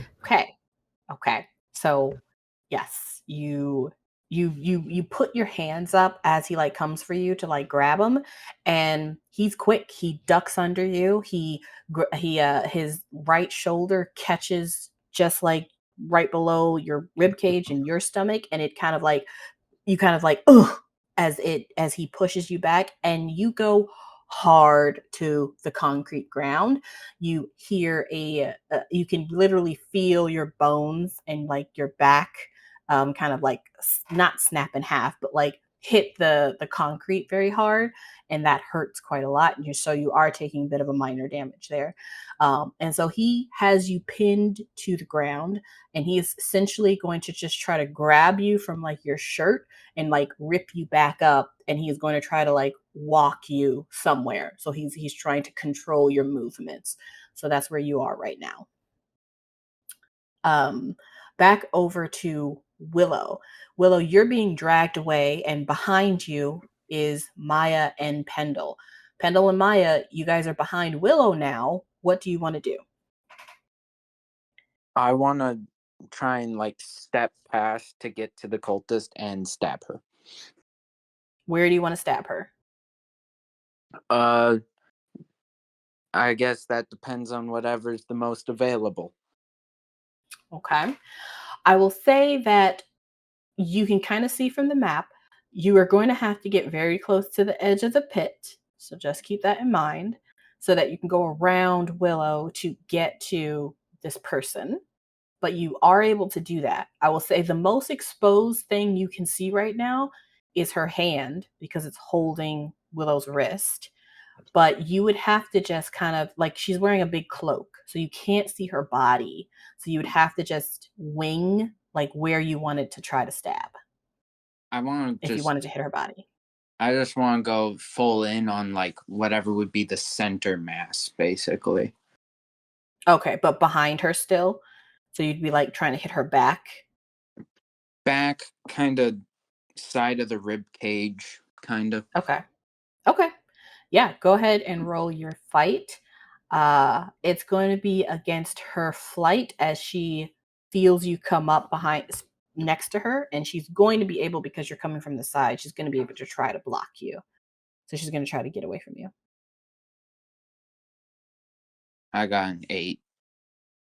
Okay. Well, she got a 4. Hallelujah. So yeah, you are able to do just that. You come up to the side of her, and you are able to, and you have a box cutter, correct? So it's not like a long Well, it's taped to bladed the end of weapon. a metal pipe. I have a spear. Ah, okay. So you're not directly on, like, in front of her. You're a little further away. Yeah. Okay. So yeah, you are able to jab her right there in the side, and she sort of stumbles back with that wound, and she does let go of Willow's hand.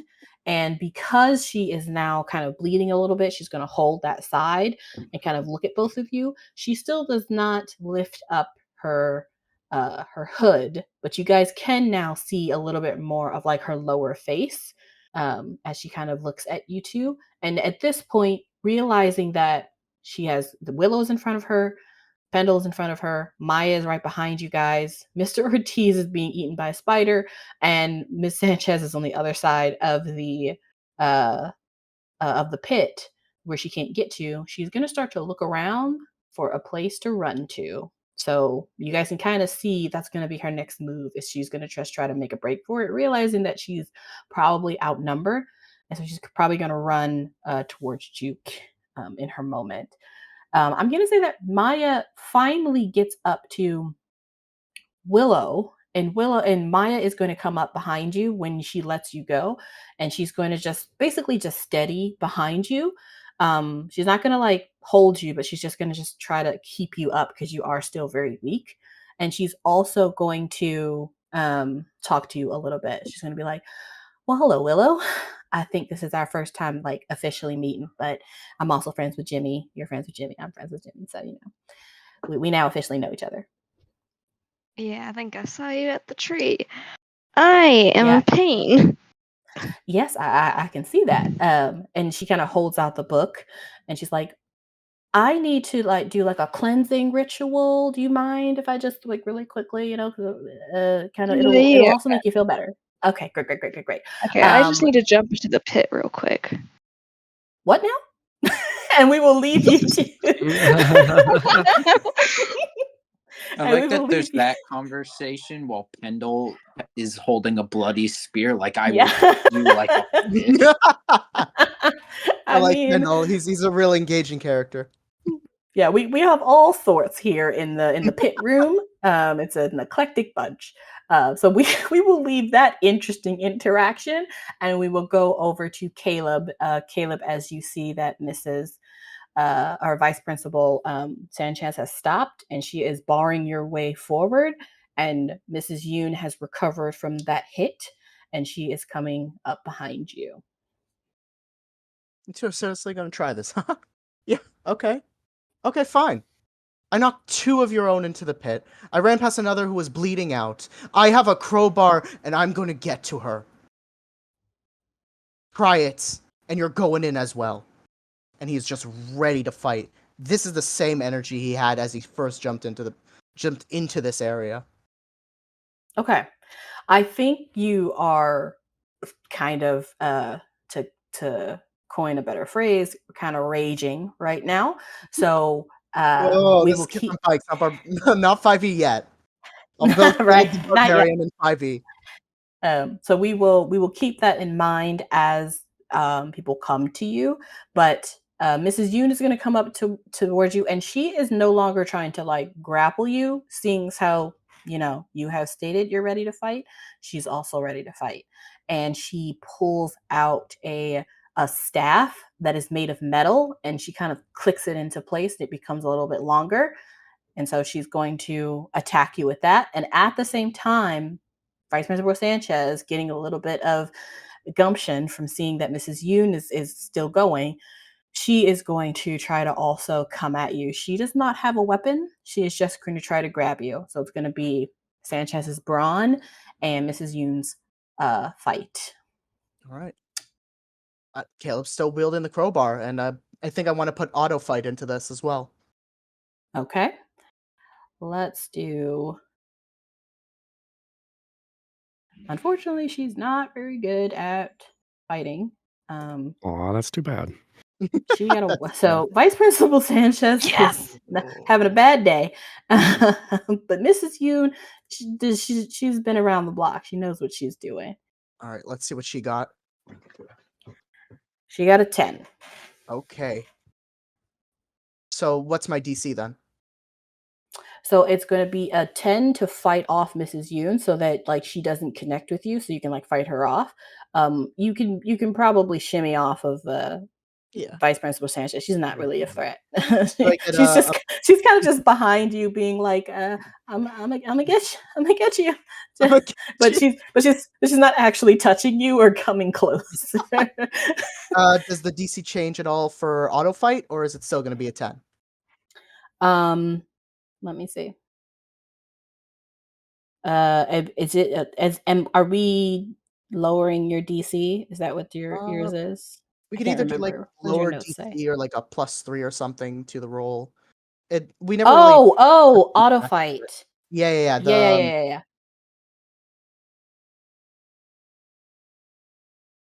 Yeah, go ahead and roll, and I think I'm going to have you add 3. Okay. Let's see here. See what we get. We're gonna roll it. Oh, sorry. Nope, that's a misclick. There we go. Eesh. That's not enough to beat it. Well, actually, maybe. That's okay. No. Hold on. That's okay. Yeah. Go ahead and roll your. I could technically still beat it if I put all the rest of my adversity tokens into it because of that +3. Roll your grit real quick. DC is going to be 4. Grit DC 4. Let's gonna do this and rolling it. That's a 7. Okay, and then re-roll your fight. Alrighty. Let's do this. Then we're gonna do this. Then we're gonna roll. That's a 7 + 1 + 3 for a total of 11.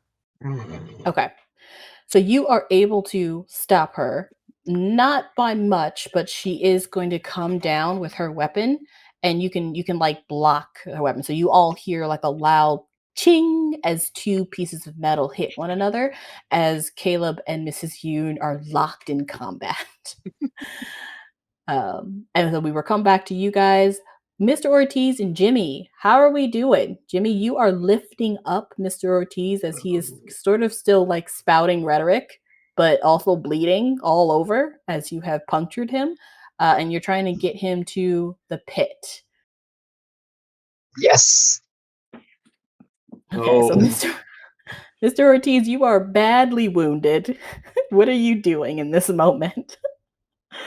In a fit of rage, we'll probably just try to use the arrows to like try to cause like a. I need to go for the eyes this time. Time out of spite. Okay, so you're gonna try to go for the eyes. Are you still using a weapon? Yes, I'm still using the. Okay, and Jimmy, are you trying to like just hold him and get him to the pit, or are you trying to fight, or are you trying to rebite him? Like, what are you doing? How much further do we have to the pit? Like, how far off are we from it? I'm saying so you are picking him up right now, so you're still far off. Like you're on the ground. Well, you're not far because the pit is mainly the whole room. But you still have to walk over to it. But right now you're picking him up, and the more they are able to like incapacitate you or like take out your eyes, it is going to make it more difficult for you to move. I will, as I pick him up and I'm like biting into him, I'll continue to like bite and try and grind, and also thrash my mandibles like a dog would shake its head. Okay. Okay. So that sounds like 2 fights again. Fight against fight. Go ahead and roll your fights against one another and see how we do. Oh, no. Ooh, this fight's Joke, intense. 19. What? +1. What? How am I even? I'm dead. 20, Alright, I'm fucking 30, dead. 20. I'm fucking dead. Like, Do I get Oh to explode? my! why? Does it explode if it ends with 19, or do you have to roll a 20? You have to roll a 20. Okay. But I think that 19 versus the 1 is plenty. That's well over 5. You are dinner, sir. You all that are close can see this huge spider holding this man in his mandibles, and Jimmy, you kind of like retch your kind of like head. You don't really have a head that's disposable, so you're literally retching your entire body to the left and to the right, so it's very, very disturbing to see. And Mr. Ortiz, you are in the mouth of this creature, literally getting ripped to shreds. What are your last words? Why have you sacrificed the motion of the century? I saw you sacrifice so many lives just for this tiny, normal, insignificant girl. But my sacrifice was to achieve what no man ever could, to become, to transcend humanity, to become the man who lives forever, to be a god, on a new figure to rise amongst these people. And if that isn't something worth sacrificing for, I don't know what is. He says to the spider. Right, I was about to say. He was screaming this to everyone in the room Yeah, when he Spider was realized a he's great about to listener. die. What do you expect? I think in this moment of this over exaggeration from this man, you all kind of turn and see this guy like fully monologuing as he is being crushed to death by a giant spider, and it is honestly everyone stops. Miss Vice Principal, kind of stops and turns around, like Mrs. Yoon stops, and everyone just kind of is like, what is happening right now? Everyone's just staring at this spectacle. As he finishes monologuing, can I just wait a second, let him finish, and then just dash him to the ground before flicking him off away with one of my legs? Yeah, I think that makes sense. He begins his monologue, and you just are kind of like, everyone's almost like stunned into silence, and everyone just kind of stops and watches. And then with that last, sentence, you kind of like just drop them, and Mr. Ortiz is no more. How And I damn did he think go out on this show? Time. I It think took him long enough. I think Mr. Malcolm, who's next to Juke and is like kind of like wrestling with Juke and it stopped, kind of like looks over at like this whole spectacle and looks at Juke a little bit, and he's like, I'm not really sure what that. He is a very complicated man. And Mrs. Yoon over by Caleb is just kind of like, Yeah, well, that's your leader. Congrats. she's gonna probably try to strike you again. And so that is how Mr. Ortiz falls to the ground and is no more. Back over in the circle, back over to, I think are we now back to Juke? My goodness, the circle is getting insane. I think we're back over to Juke and Mr. Malcolm, who everyone at this point has stopped to look at what's happening. So no one's moving. But see, he was holding you and he was about to take you somewhere, and then he just kind of stopped to essentially got really distracted by that whole spiel. And so Did it he's seem kind of like just holding you. Does it seem like he was moving me toward that end, like toward where everybody else is? I actually think that for a moment he didn't really know where to. He was going to probably take you like outside of this room, Oh, okay. And now he's not quite sure what to do. And so I think he's holding you, and he's going to look over to Mrs. Yoon, and then he's also going to look over to the woman who's just got, stabbed by Pendle. And I think he's looking at them too, because one of them would be what would be one of the people to like take up the mantle, and he doesn't know which one is supposed to give him orders next. So he's just kind of standing there, not really sure where to go or what to do. I think I'm just gonna be like, I can't believe you're too stupid to even know what's going on here. You're gonna be the next one in the buffet. He looks down at you and kind of like, he's holding your shoulders, and he's kind of like, watch it, kid. I was going to take you out of here, but I might just throw you into the pit. If you walk away now, you can go back to your nice life of hitting on kids' moms in the car line. Stay here and you're done. All right, that's enough out of you. And he pulls you, and he's going to pull you towards the masked figure this way. You're getting a virtual high five from Caleb on that one. All right. He's trained you well in the way of assuming- passive aggressive insults. I'm assuming Caleb mentioned that scene of the coach hitting on his mom. Oh, at some point. 100%. I mean, that's the direction I want to go, so I'm just going to go along with it. Okay. He is walking you over there. Back up to Willow. We have Willow, Maya, and Pendle looking at this person who is still shrouded, and she is holding her side. As she stands there and sees that although there's 3 children, they seem to be way more adept at, harming than she thought. She also notices that Willow has the book, and she realizes that this is essential. Mr. Ortiz, are you crawling on the ground? Sorry. And she realizes that this is really, really bad, essentially. Like this is not only like a really big issue in terms of like finishing the ritual. This child, particularly Maya, seems to know how to stop the ritual altogether. And so she's going to now take this a lot more seriously. And you all see her pull from under her robe a very similar looking huge scythe, just like the nuns had.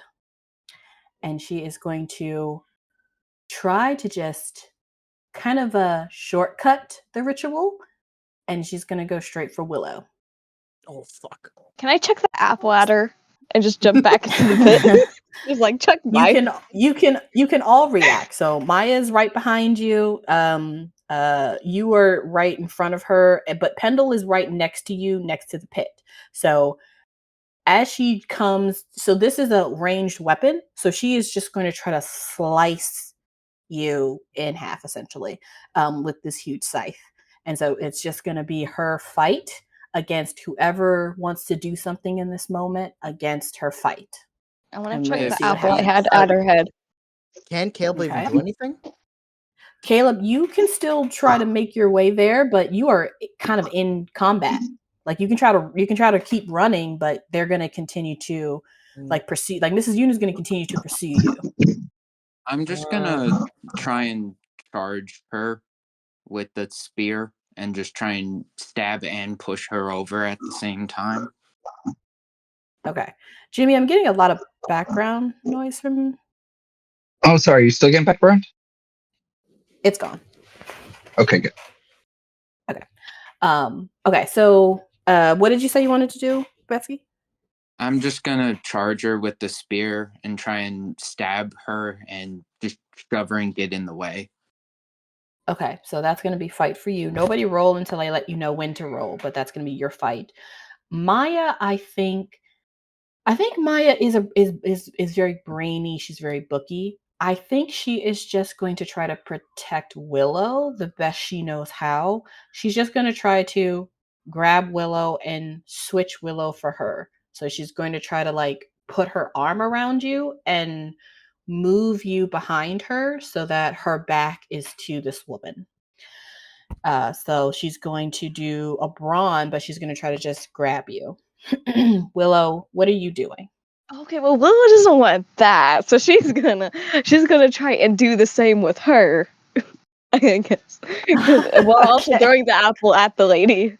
It's like, You can only do one. I can only do one. Fine. I'm switching. I'm switching back with her. She's not allowed to die because of me. Okay. So then Are that you is two going just to rolling?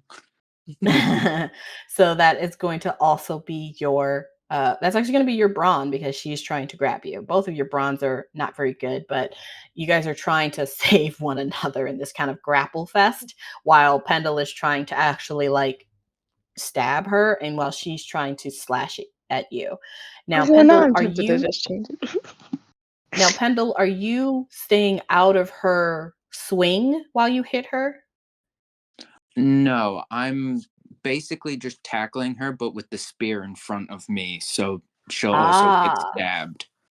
I see. Okay. So in that case, she is going to roll her fight, which is the same stats as the nuns stats. Oh boy. Mhm.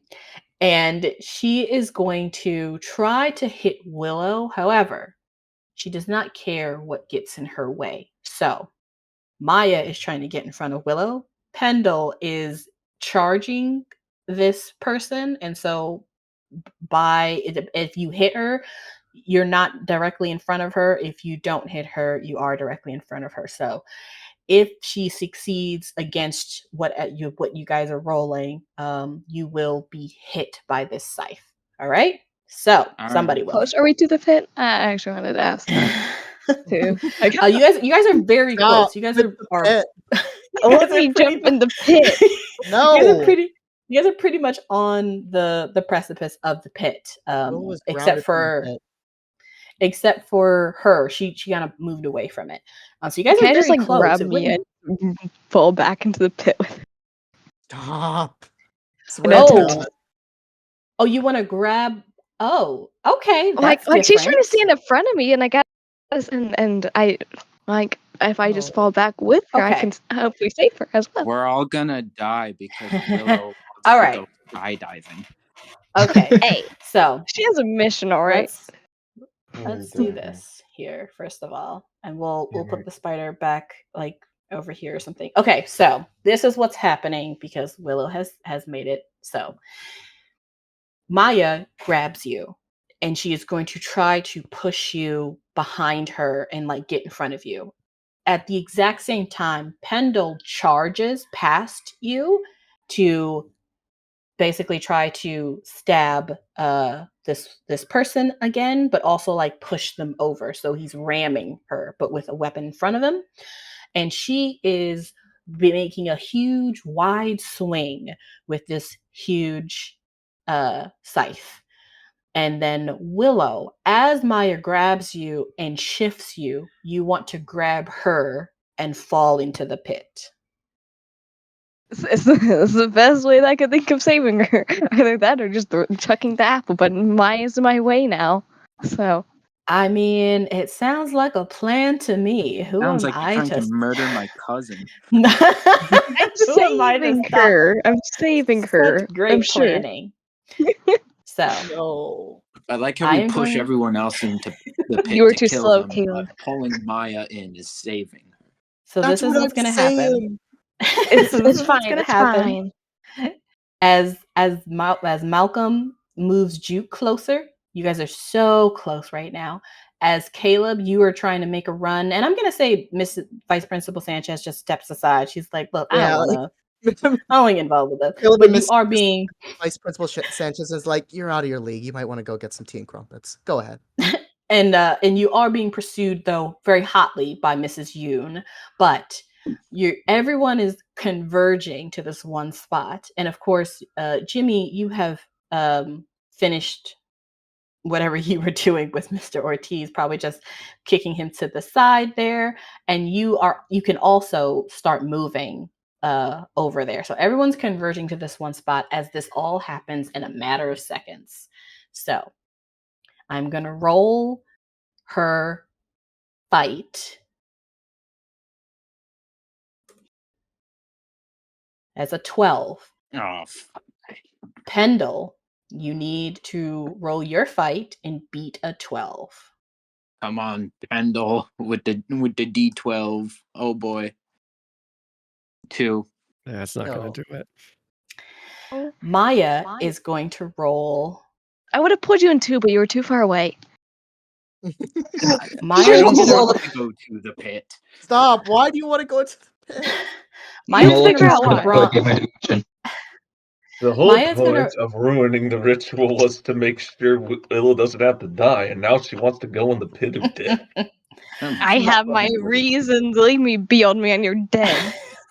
Maya is going to roll her brawn, which she's very, very bad at, but she's going to try anyway because you're pretty weak. So she thinks she can grab you. Ooh, she has a D4, so she does explode there. Let's see if she does. Okay, she got a 7. So you need to roll your flight, and you need to beat a 7. Okay, hold on. Oh, plate roll's being weird. And decided to break. Hold on, give me a second. Of course, this would be the moment. Yeah, of course. Right as I'm trying to fall into the pit finally. Because that was her whole entire mission Finally. this whole entire time was to get to the pit. Why? Quote, Time. hasta la bye-bye. Time has slowed down. Every second is in like milliseconds, and Juke and Caleb, you both are kind of like just trying to quickly make your way towards her. Got 3. Oh, like you. Mm. I just wanted to go in the pit. Why?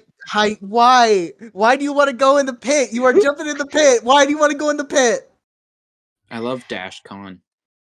As Maya grabs you, she and you try to like basically like go backwards and fall into the pit. She has a full hold on you, and so she would have gone with you if you did, but as she puts her arms around you, she like sits down, so like she like pulls you down to the ground, to the concrete, and you hear her begin to chant something.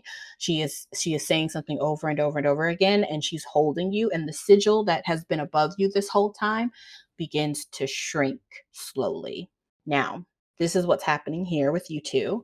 Pendle, you charge this woman, but she is too quick. That scythe, whoosh, it breaks your staff that has the little knife attached in half, and it slashes you across the chest. You fall to the ground, and you have taken a major wound. You are bleeding, and you will be immobile. She kind of like sees that she didn't hit her mark, and she sees again that Maya is in the moment, like dispelling this ritual.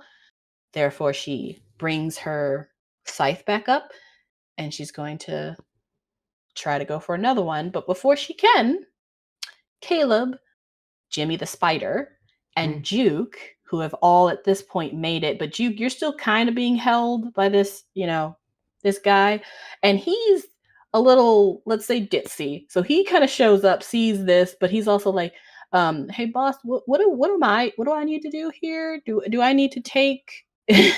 Have I got my extra vacation days? And you all see the masked figure that has not revealed herself yet. She hears this voice behind her, turns around in like a flurry, and slashes him in 2. Oh. Shoop. Just out of anger. Yo. Oh.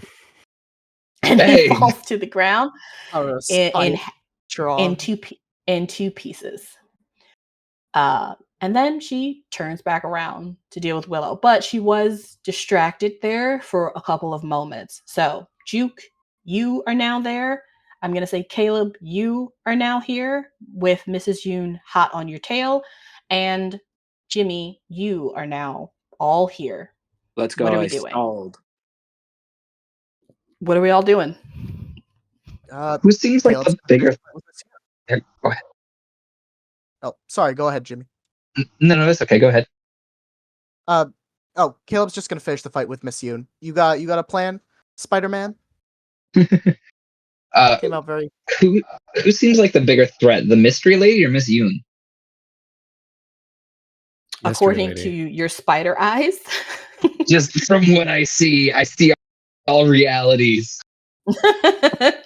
I think at the moment you are still in your main directive, remember? And the person that is correct, the person that is currently coming for Willow is the woman that has the scythe. Okay. Well, in that case, I'm going to go after her and use like the terrifying speed that spiders have when they get moving and just rush over to her and like bull charge, try and knock her off to the side in the pit. Excellent. Or just away from Willow. Okay, so that's going to be a flight for you. Nobody roll because I want everyone to like act at once, but that's going to be a flight for you, and that's going to be you can choose that to be the spider's flight because you're using the spider's body here. And Caleb, you are going to fight Mrs. Yoon again, right? So it's a fight against fight. Absolutely. All right. Okay, so that's going to be a fight for her again. Nobody roll yet, and then Juke, what are you doing? I'm prepared to help Spider, and throw some adversity points into that role if needed. Okay, so you're not going to attack. You're going to hold, essentially. Okay. Yeah. All right. So I am going to say that right now, her prime directive is just to get Willow, is literally to get Willow. So she is going to try to avoid anything that comes for her because she's just trying to get close to Willow so that she can have a clean strike. So, Jimmy, go ahead and roll your flight, and it's going to be against her Spider. flight. Battle Spider ready. Okay, got to be the 12. I rolled a 2. Apparently, this spider is not very fast. Caleb, you with 12s and 2s. Caleb, you are fighting Mrs. Yoon. She is going to, she is going to raise up her metal staff, and she is going to try to strike you really up upside the head to try to like put you down. So it's going to be a pretty heavy strike if she does hit. So that's going to be her fight against your fight. All right, let's see what that DC is. You gotta beat a 15. Oh my god. Okay, let's see what happens. 12 times. No. I don't have enough for it. Okay, so this is what's happening.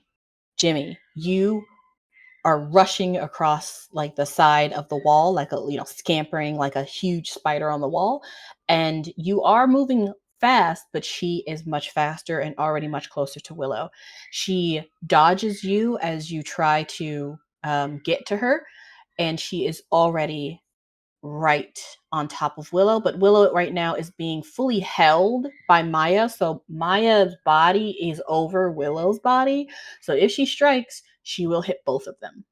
On the other side, Caleb, you raise up your weapon against Mrs. Yoon's weapon. They both clash like they did last time, but your crowbar goes flying out of your hand into the pit. Back to Juke. What are you doing now as you've seen this? I was prepared to like do some helping, but that I don't think there's anything there that I can do. I want to like jump onto like just try to grab the last shrouded person with flaming hands, just like pull her back from Willow.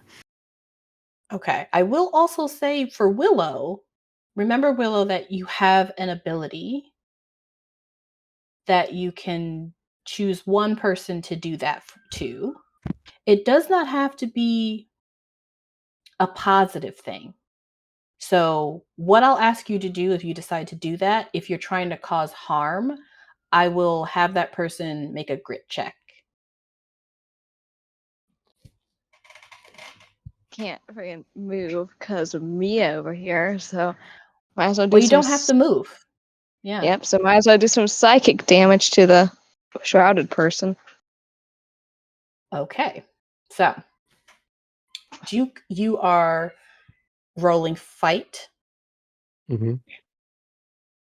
And Willow, as Maya continues to hold you and you all see the sigil get smaller and smaller and smaller, you also are getting your strength back because the leching that was happening, where it was taking your essence, is essentially being restored to you. So you're feeling much, much better, much, much quicker. And you feel like you can reach out and cause some distress, let's say, to this person who is coming towards you. And so you are reaching out into her mind. And what you can essentially do is like pretend like you have a metal baseball bat and like swing it at her brain, but from the inside. Hell yeah. So she's going to make a grit roll to try and combat that. So you're going to make a fight as if you are actually fighting a roll. And so, Juke, you're making a fight roll. Willow, Yeah. you're making a fight roll. Jimmy, what are you doing as a giant spider?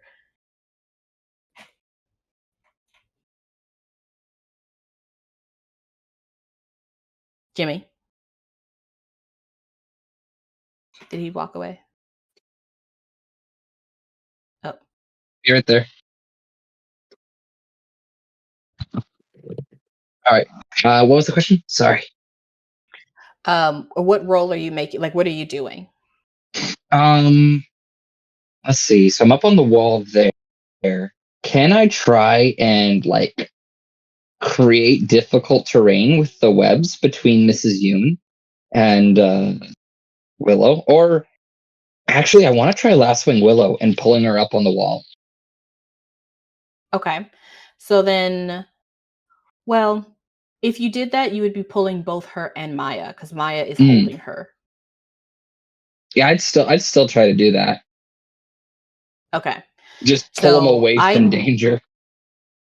Okay. Again, all of this is happening in split seconds. So let's see how it all pans out. Juke, go ahead. Actually, I'm going to make her attack roll, or her roll as she tries to go for Willow. Oh, okay. She rolls a 3. So, Juke, go ahead and roll your fight roll. Yeah, I already rolled it. It was a 5. Okay. Willow, go ahead and roll your fight roll. Also got a 3. Okay. Oh wait, technically that's 4 if I get at that +1. Okay. And then Jimmy, go ahead and roll you're using your web, but not as a fight. You're trying to like do a protective thing. Yeah. Would it? Yeah. I'll stick with what I said and go for that. Yeah, trying to pull them out of danger. Okay. Well, I'm gonna say that could cause damage. So go ahead and roll because you'd have to roll a fight. So go ahead and roll your fight to do your web.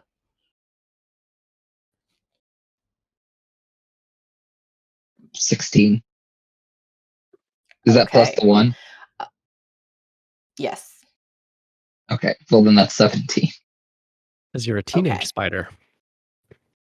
Okay. Juke, what were you wanting to do? I wanted to just like kind of jump on her back with flaming hands and get in the way, basically. Okay. You are able to do that. You jump on her back just as she is kind of trying to swing, and you knock her swing off of balance, and she's trying to now like shimmy you off. But as she's like moving like wildly, I'm gonna say you're able to hold on pretty well. you guys get closer and closer to the edge here, and she actually is probably going to trip over Pendle. And so Pendle, you can also do something. You can't move, but you are on the ground and you are conscious. And so that's what's happening there. Willow and Maya, as Maya continues to do this like ritual and she finally finishes up, the sigil is now gone. Willow, you feel healthy and back to your old self again. And all of a sudden, you two are engulfed in this cocoon and yanked up to the ceiling. And you both are going to take a little bit of minor damage as you get yanked up suddenly with this huge web. But you are safe. You think, you hope. Caleb, what are you doing now that Mrs. Yoon? So she has disarmed you and she's going to go for another strike. So what are you doing? I got a multitude of things I can do. I got.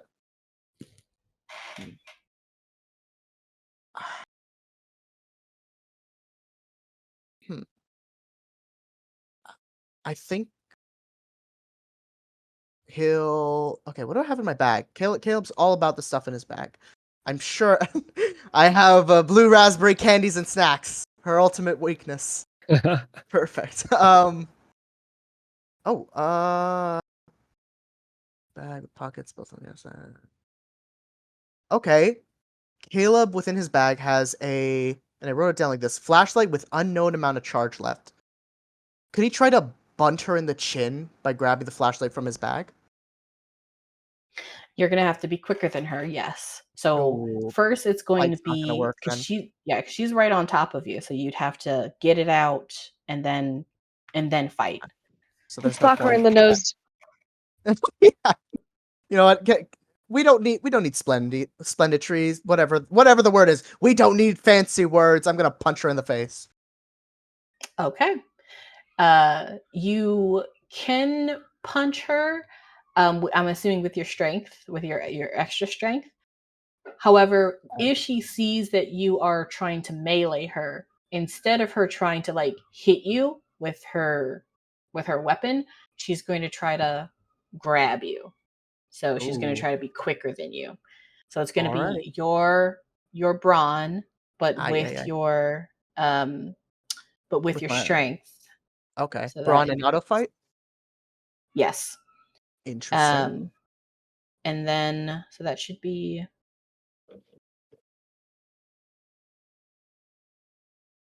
so then your DC is going to be lower for her. But it's kind of versus. So let's see. Am I not in the +3? Let me do her. Hold on one second. Let me see what she gets. And then I will decide what you want to do. Because she's doing flight, not fight. And flight is not that great for her. She's not that fast. Oh my god. Now she rolls a 6. Okay. It's fine. 6 on 6 side dice. It does explode. Let's see what happens. Oh my god, that's an 11. Okay. Yeah. So, but I will lower that, seeing as how you are, brawny, that you can roll your flight or your fight. You can choose either or, just to see if you can get to her quicker as she tries to grab you while you're trying to punch her. And then if you connect with your punch, we'll see how hard you can hit. Okay. I'm going to go with fight or brawn because that's a D8 over a D6. And I get +1. And I literally have to see if this explodes, so let's find out.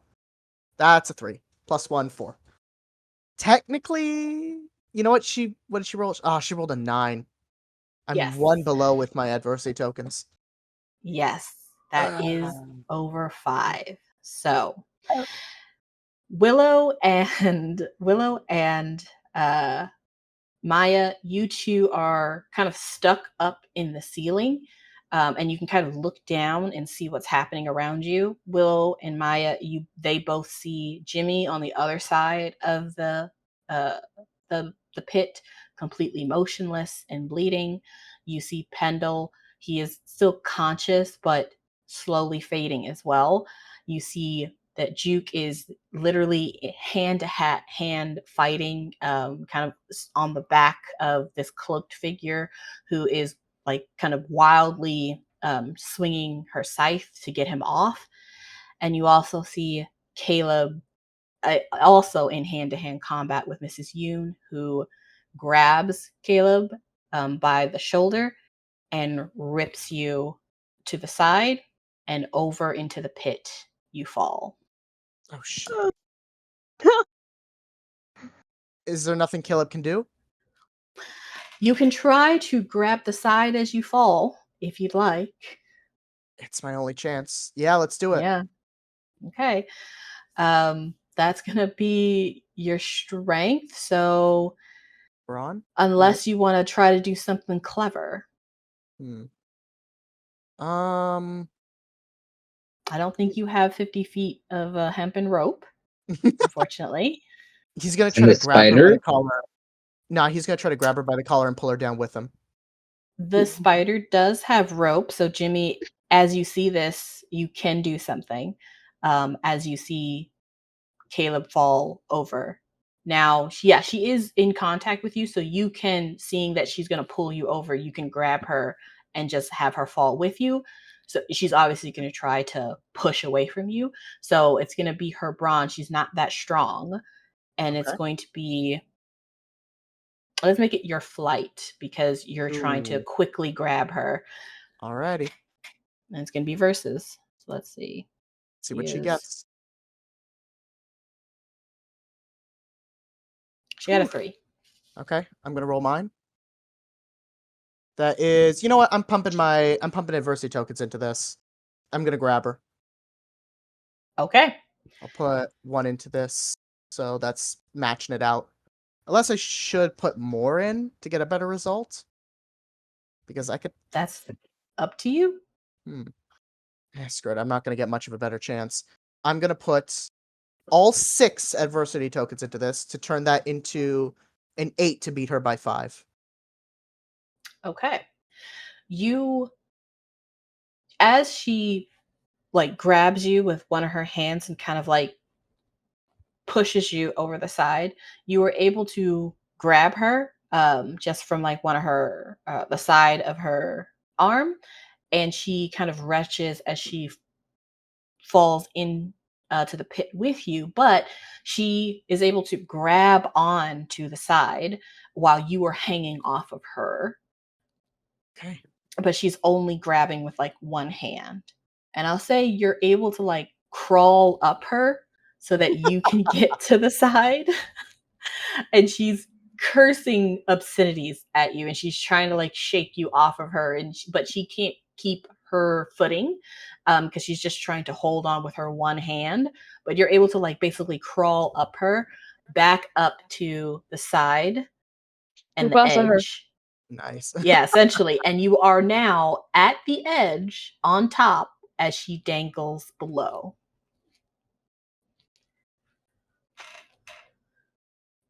I think he's just kind of speechless. He's considering his options. Knock this woman into the pit or just leave her be. Well, that is your decision to make. In the meantime, Jimmy, what are you doing? Now that you have Maya and Willow safely up in your nest.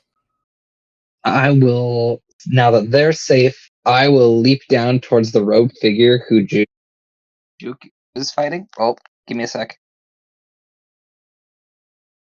Cool, malfunction for a second. Can you all still hear me? Yep. Yes. Okay, Yep. good. Sorry about that. Yeah. So I'll leap down to attack the figure that Juke is fighting, and just basically just kind of meteor land from the roof. Okay. Go ahead and roll. What are you rolling? Fight? Yeah. Okay. Now, Juke is on top of her. So this is kind of another situation where you will most likely cause harm to him. But go ahead. I think I'll try to land like right next to her and to knock her to her feet or off her feet. How would you do that? Trying to drop and hopefully like disturb her feeding. Basically, there's a good chance I hit Juke, but the goal is to hit her more and just knock her over when I drop. Maybe I flick out some of my legs to try and knock her over. Okay, now they are very close to the edge. Ah. And he is on her back. Yeah. Just do it. Yeah, I'm going for it. Okay. Wrap a rope Go around ahead. him. Go ahead I and bring roll the your rope fight. wherever I go. Go ahead and roll your fight. And she is way too distracted to even do anything. So your DC is going to be 5. Well, Ooh. that's a Didn't even 16. get the plus DC out. Okay, well then, Juke, go ahead and roll whatever you'd like to do as you realize that this huge spider is coming down on top of you. Well, like, what's the out? Is the spider gonna like push her over, or like what's You the don't goal know. here? Just okay.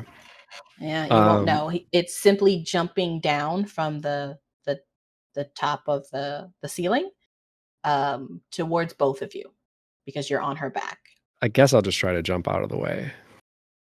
Okay, where are you jumping? Because the spider is coming down right on top of you, and you guys are very close to the edge. So you can jump towards Pendle, maybe on top of Pendle even, because the room here is really, really small.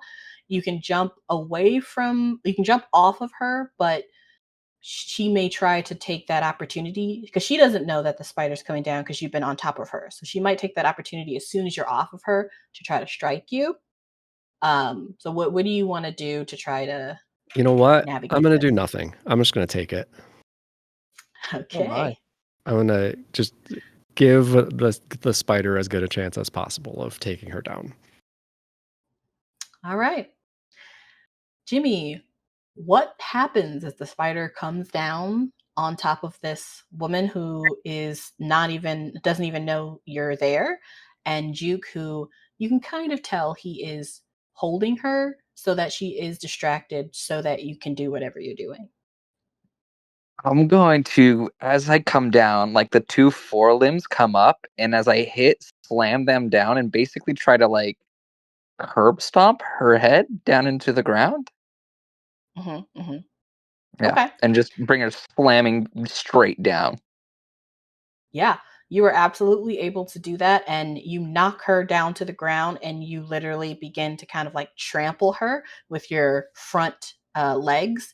And also, you trample Juke a little bit, just a little bit, not as much because you are focusing on her, but he is literally on top of her and he didn't move. So you are able to push her down and you begin trampling her so she doesn't get up. The scythe, falls from her hand and sort of falls away from her, and you can hear her screaming as you trample her into the ground. And Juke, you also get trampled a little bit, and so you take a major wound. And I believe you also had a minor wound, so you are also now unconscious. Cool. Now, could Caleb just do me a favor and tell Mrs. just tell Mrs. Yoon that we're the only apple nuns now. Now, Caleb, you see all of this happening. And you stand over Mrs. Yoon, she's having a hard time, but you can tell that if you left her there, she'd be able to probably get herself back up in time. So she's working at it. So in other words, she'd probably go after the group. You can see in her eyes, without any type of check, that her eyes burn with fury. You are all going down when she gets her hands on you. If Tanya. Yeah. Caleb's just gonna stand up, and seeing that she is not given up here, he's gonna kick her hand from the ledge and just watch her fall. All right. Make a brawn check. Absolutely. Ooh, DC, I think, is going to be 3 because she is hanging on by one hand. That's a 10. Yeah. She is holding on and she's looking up at you, still snarling. And she's just kind of like, you just wait till I get out of here. And as she's just about to like try to use her other hand to to hold on to the side, you just give a light kick. Her hands kind of tremble underneath your boot, and she falls. And you watch as she falls into the darkness. Now, that last fall there starts to kick up that rumbling sensation you all felt. The sigil is gone. All of your enemies have been defeated. But there's something happening right now that you're not sure what's going on. There is a tenseness in the air, like something is about to happen.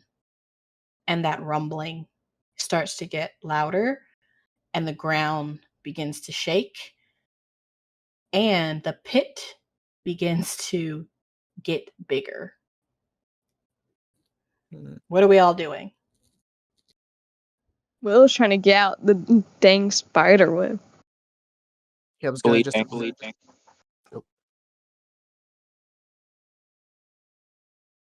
Sorry, go What's ahead. happening?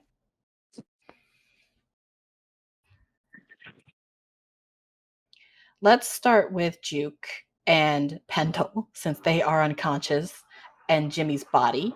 The pit begins to get bigger, and I'm going to say it's getting bigger very, very quickly. So, Caleb, you're able to move out of the way. Like, you're able to move away from the pit. But anyone close to the pit who is unconscious is going to get swallowed by the pit. So I think I'm done here. Pendle gets swallowed into the pit. The pit continues to get larger, very, very quickly. The only thing you all really have time for is to book it. And so you just need to kind of move as it gets bigger and starts to swallow people. Do I have time to try and scoop up Juke and Pendle and then book it up the side of the wall? Not if you want to also scoop up, because the pit is getting big, close, coming towards the walls. So you have to choose between picking up the two people on the ground or picking up Maya and Willow. Okay. Where's Juke is with you, or did Juke go into the pit? Juke's on the Juke ground. is in the pit. Oh, Juke's in the pit? Juke is gone. Yep. Every second you guys are trying to like figure out how to like get out of here. Unless you make a snap decision to grab people, they are in the pit. The pit is getting wider every second. Well, if they're gone before I can grab them, then I'll scoop up Maya and Willow and scamper up the wall. Caleb's gonna try to go for Jimmy. He just like points for the spider to get out of there. Do you know that the spider is Jimmy?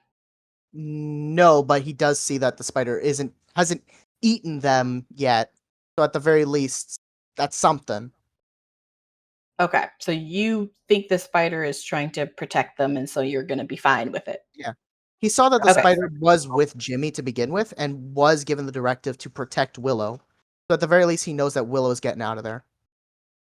Okay, so in this next moment, you all run out of this room, either back through where you came, or maybe a new hole has opened up as the pit gets larger and larger, and it actually begins to take down the walls of this room.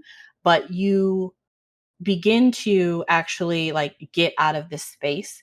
And as you all run out of like through the factory, then you run out of the front doors, you burst out into sunshine.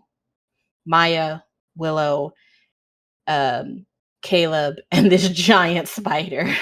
Oh, did Caleb get to unconscious Jimmy in time, or no?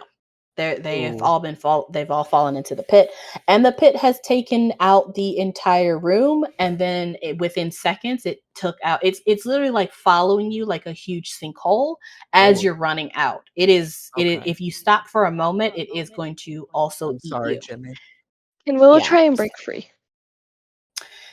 Willow, you may try to break free as everyone is running out, because I think, Jimmy, unless you are planning to scoop them up and take them the whole way, I don't think you'd be able to get out unless you like have a weapon on you that can like cut the web.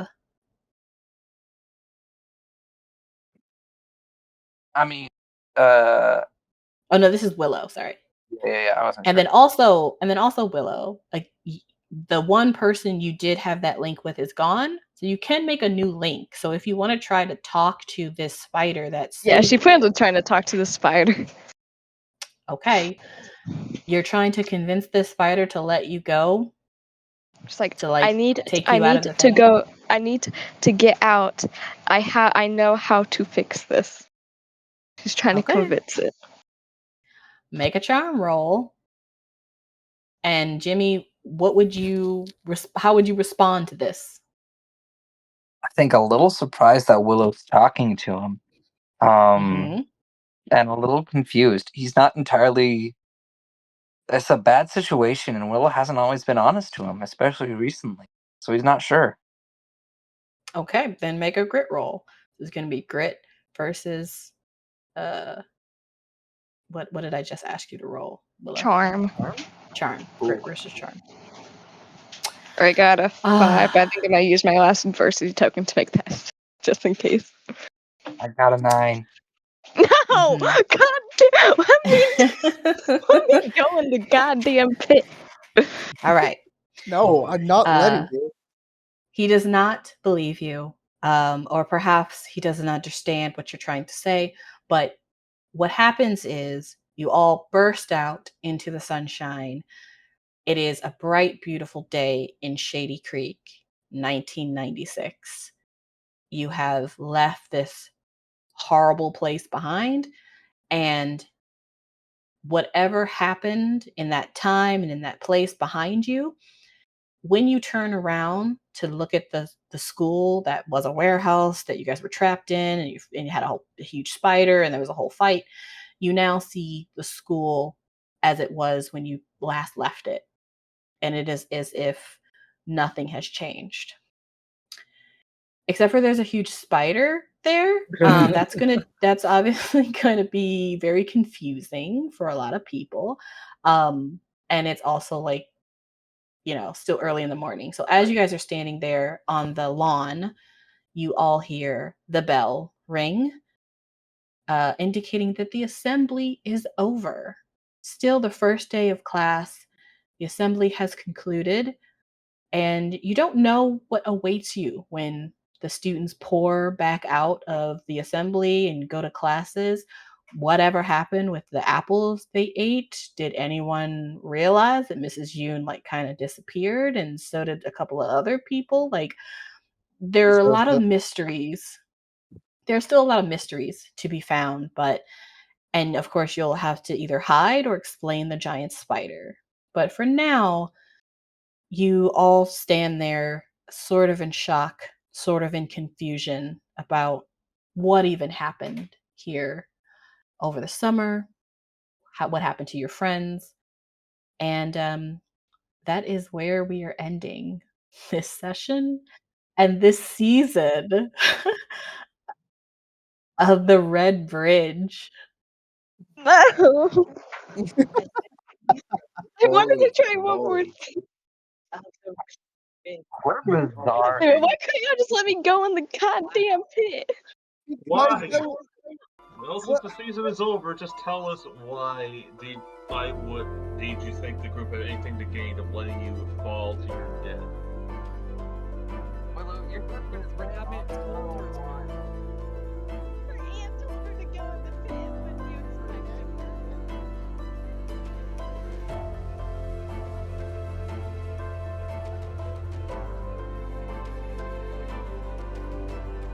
Thank you all for listening to the Asian Journey podcast.